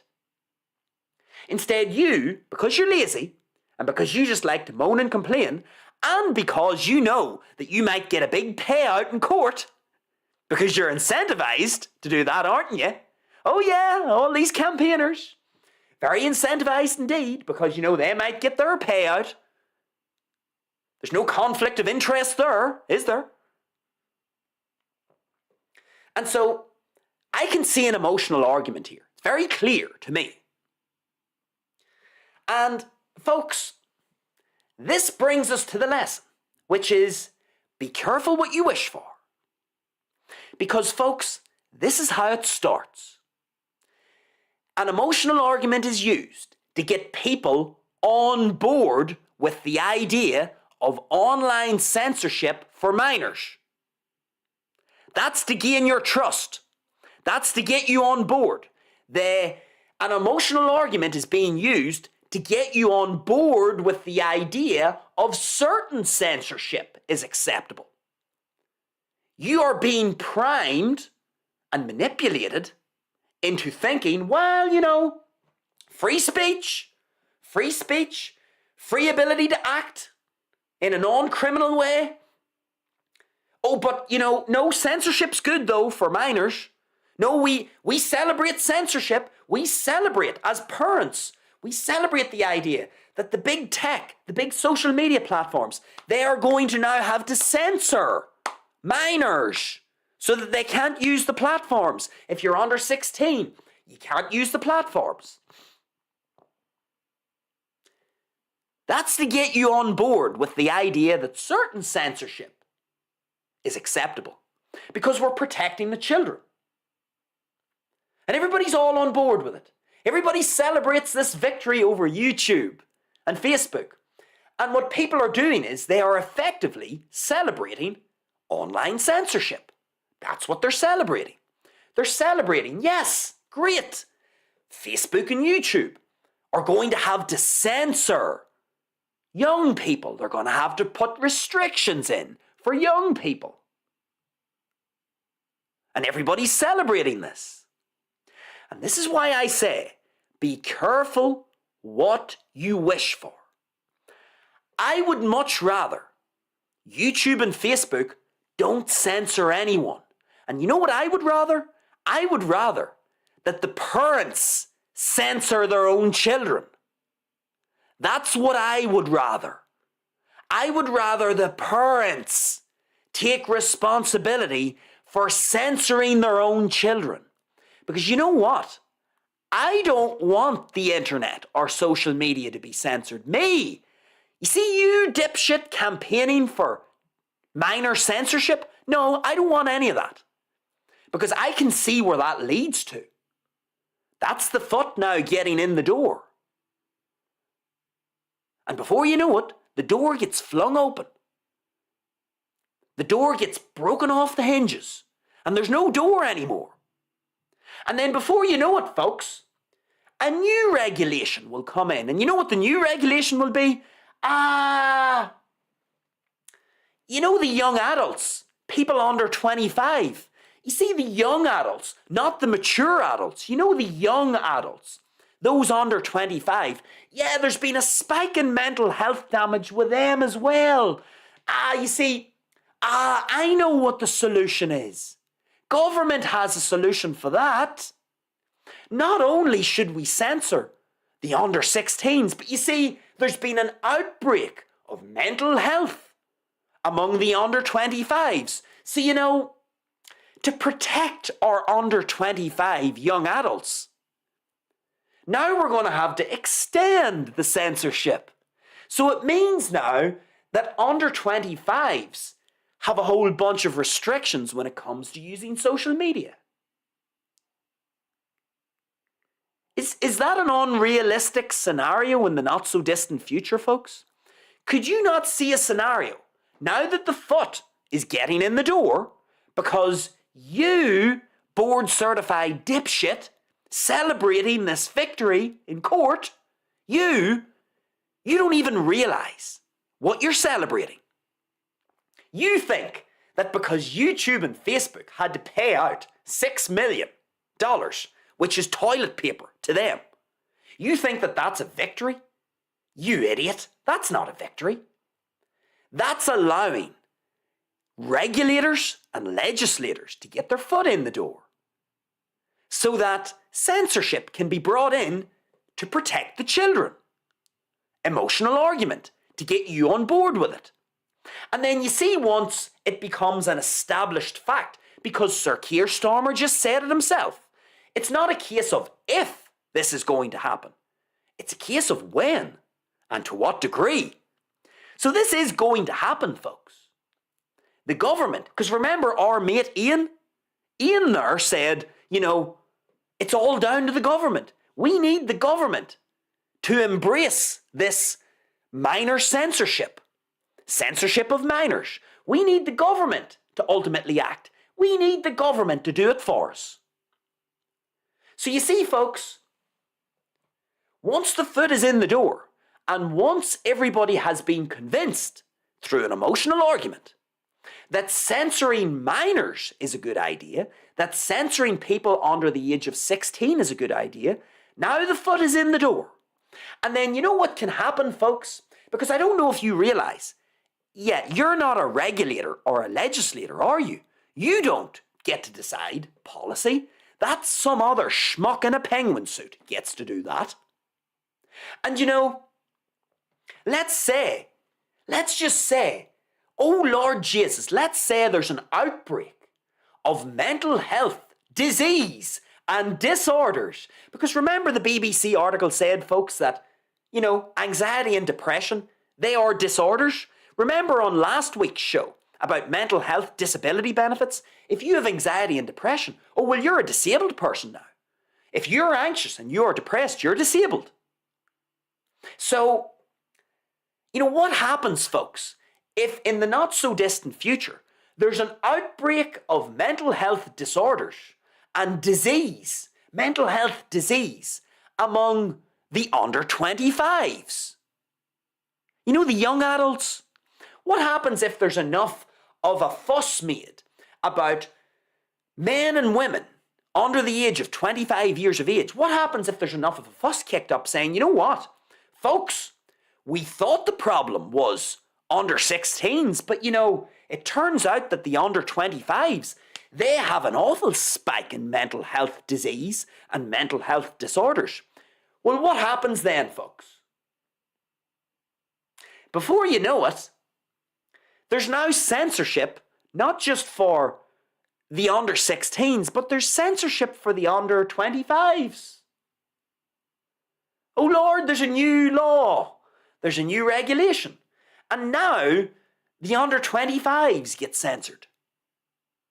And then let's say in the more distant future, let's say, it turns out that under 40s, the men who hit sort of the midlife crisis, well, but Jesus, social media is causing them to have a whole bunch of mental health disorders as well. And then, the responsible thing, folks. The responsible thing for humanity? Just like put on your mask and socially distance and stay at home. The responsible thing to do, folks, would be to just censor everything. Censor it all. Because, there's too much mental health damage being caused in the population.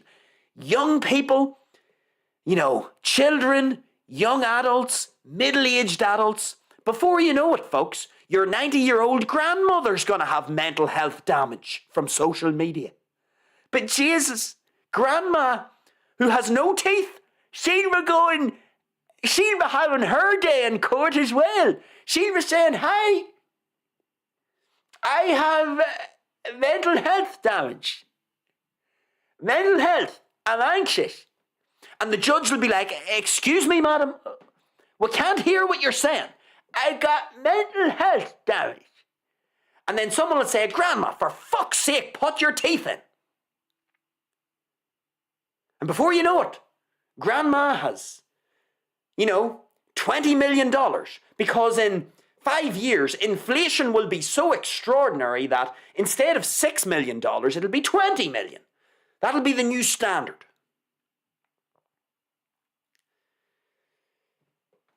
Folks, this has been a long show.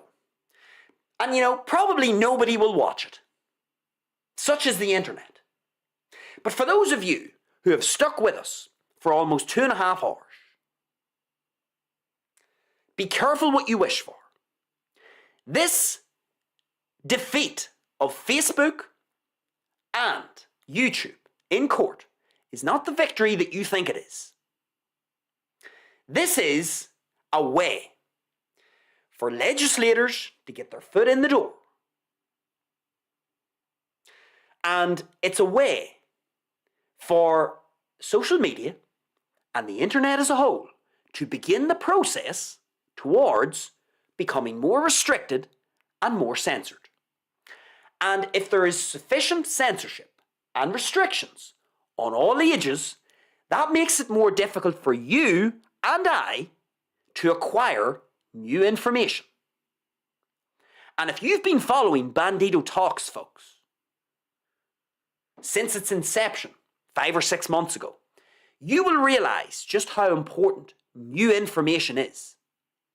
You don't want to be squeezed dry of new information, because if you can't acquire new information from a diversity of sources online, your options are limited. And it means that you don't have all the information that you should have to update your biological computer. In other words, the light is slowly being turned off, and sooner or later, you're going to find yourself in a pitch black, dark room, and you won't know where to look. There could be a pit 5 yards over to your left. And because you're in the dark, because you can't get any feedback, you can't get any new information, you could be walking towards a 40-foot drop with a big spike at the bottom of it that you're going to be impaled on.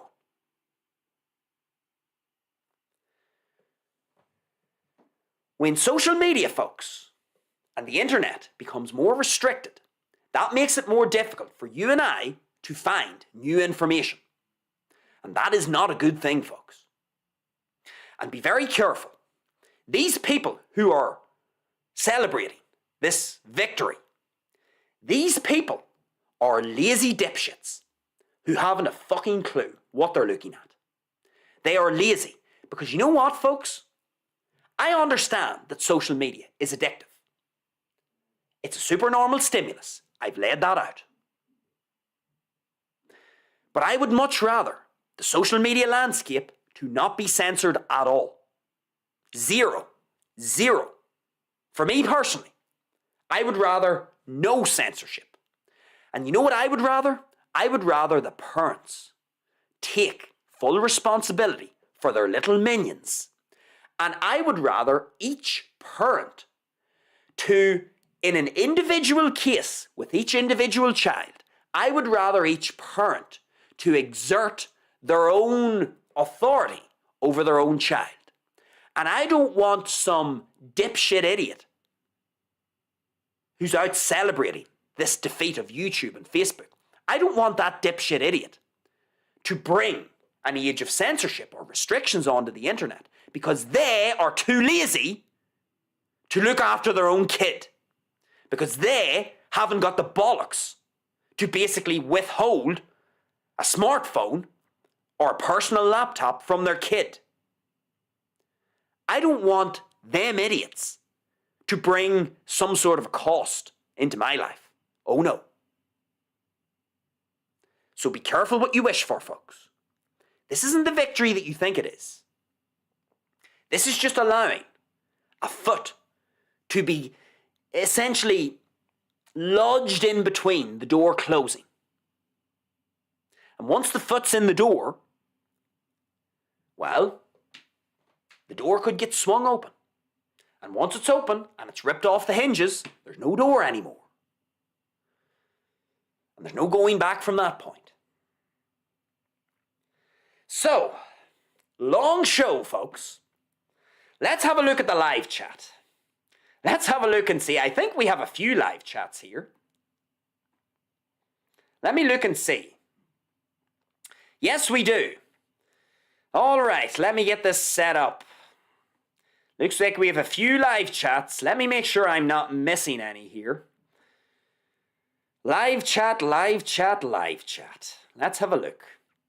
All right, we've got 3 live chats. Let's go from top to bottom. The first live chat is from Quizzed22. Let's see what Quizzed has to say. He says the following. He's back live and direct, sharing his screen as well. Tech wizard Bandido. Well, you see, Quizzed. I actually, I was just testing that out about 10 minutes before the show. I thought to myself, whenever I go to read an article on my laptop, it causes the live stream to go out of sync a little. So if I can sort of share the screen with everyone, then it means I don't have to flick back and forth out of YouTube Studio. Which turned out it worked pretty well, it seems. I'll have a look at the show again to make sure that it worked as it should have. But I'm glad to hear that it seems to have worked fine. Quiz22 has another comment. Quiz is busy tonight, folks, isn't he? Let's see what his second comment is. Second live chat. He says the following. I'm wondering why stop at YouTube and Facebook. Why not sue the phones and the PC company that provide access to these sites to cause anxiety? They're missing a trick. Well, Quizzed is making the point that, the phones, all of those people who make these pieces of technology, that maybe they should have some responsibility. Let me just check my screen here. Something's happened to my screen. There we go. something funny was happening with my screen. But what Quiz is saying is, why not, why stop at just YouTube and Facebook? Why not sue the phone companies, the PC companies? Look, I understand this argument. And, it wouldn't surprise me what the average peon will do to absolve themselves of responsibility. I mean, that would never will surprise me. It wouldn't surprise me if there's a big line, thousands of peons outside court wanting to sue the phone companies and sue the PC companies, as well as suing YouTube and Facebook. Here's the thing, folks. It's another lesson that we can take from all of this. Personal responsibility. If you are a parent, I've already explained what a channel factor is. You should use channel factors to your advantage in this instance. You shouldn't be looking to the government to censor social media. That is a risky road to walk down. That's a dangerous road to walk down because you're now asking for censorship. So don't turn around and say, but Jesus, we're being censored. No, if you're celebrating this defeat in court, you're asking for censorship. That's basically what you're asking for. You're saying, government, please censor the social media platforms. So you're asking for it. And it wouldn't surprise me if some of these other dipshits, wanted to sue the phone companies and the PC companies. Ultimately, folks, you as a parent, you brought this child into the world. It's your responsibility until it's developed the adult psychological machinery that allows it to think like an adult. Up until it has adult machinery functioning in that way, you need to care for this little minion. You brought it into the world. And giving a 6-year-old a phone, I mean, that's like giving a 6-year-old a fucking gun. I mean, if you gave your 6-year-old a loaded gun and that 6-year-old blows its brains out, is that the fault of the gun manufacturer? I mean, are we going to sue the gun manufacturers now? No. That is the parent's fault. The parent put a loaded gun in their 6-year-old's hand.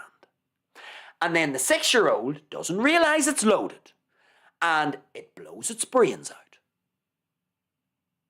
That is the parent's fault. It's no different with social media. If the parents are going to give their children a loaded gun in the form of a supernormal stimulus, like social media, why are we blaming YouTube or Facebook? That would be like me blaming the gun company. That makes no sense. Guns can be very useful. Social media can be very useful. They can be useful if they're used in the right way. So it's the parent's responsibility. And that's what you're seeing here. When Quiz says, I'm wondering, will they stop at YouTube and Facebook? Probably not. Because people will do anything but take personal responsibility. They really will. They'll do anything but take responsibility for their own actions. They'll try to blame anybody else except themselves. And all we're seeing here is we're seeing a whole bunch of dipshit idiots blame YouTube and Facebook for their children developing mental health disorders. Bollocks. All right, let's have a look at the last live chat. It's from Jay. Jay is in the live chat. Let's see what Jay has to say. Liberty means responsibility. That is why most men dread it. And then he said BS. That must be a quote from someone. Whoever BS's initials are, whoever that represents. But that's a fine quote indeed. Let me read it out again. Liberty means responsibility. That is why most men dread it. That's a perfect way to draw the show to a close. A perfect way. It's exactly what I was just saying a minute ago. People will do anything but take responsibility for their own actions. And what Jay is saying here is liberty means taking responsibility. That's how you get liberty. That's how you become a liberated person. People who are liberated take responsibility. And then the quote says, that is why most men dread it. Nobody wants to take responsibility for their financial situation. Nobody wants to take responsibility for their health. Nobody wants to take responsibility for their children. Nobody wants to take responsibility for anything. And so this leads us to an interesting, conclusion. Which is, do most people even deserve to be free? I would make the argument, no they don't. That is why, folks, that is why you hear me not slamming the government. I know it's very easy. It's very easy for me to sit here on this live show and criticize YouTube, criticize Facebook, criticize the governments of the world. It's easy to do that. That's easy to do. Everybody does that. You seem alternative when you do that. It buys you a whole bunch of credibility. I don't do that. I don't blame YouTube. I don't blame Facebook. I don't blame them any more than the gun companies that create firearms. No different. If I'm getting attacked by a grizzly bear, I'm very happy that there are gun companies that create guns. That's a great thing. Social media is a great way to acquire new information. I understand there's a whole bunch of bogus, misleading information on the internet and on social media, but if social media is used properly, it can actually be a very useful tool for you to acquire new information. If you understand, of course, how it is that you should be searching for new information. If you understand how to identify credible sources. And if you understand how to use your logic to come to your own conclusions. Social media is a great thing. If it's used properly. That's why I don't want it censored for anyone. But it would be easy to blame YouTube and Facebook for creating an addictive, supernormal stimulus. It would be easy for me to point the finger at Keir Starmer, blame the Australian government, blame the UK government, and call them all this, that, and the other. I don't blame them.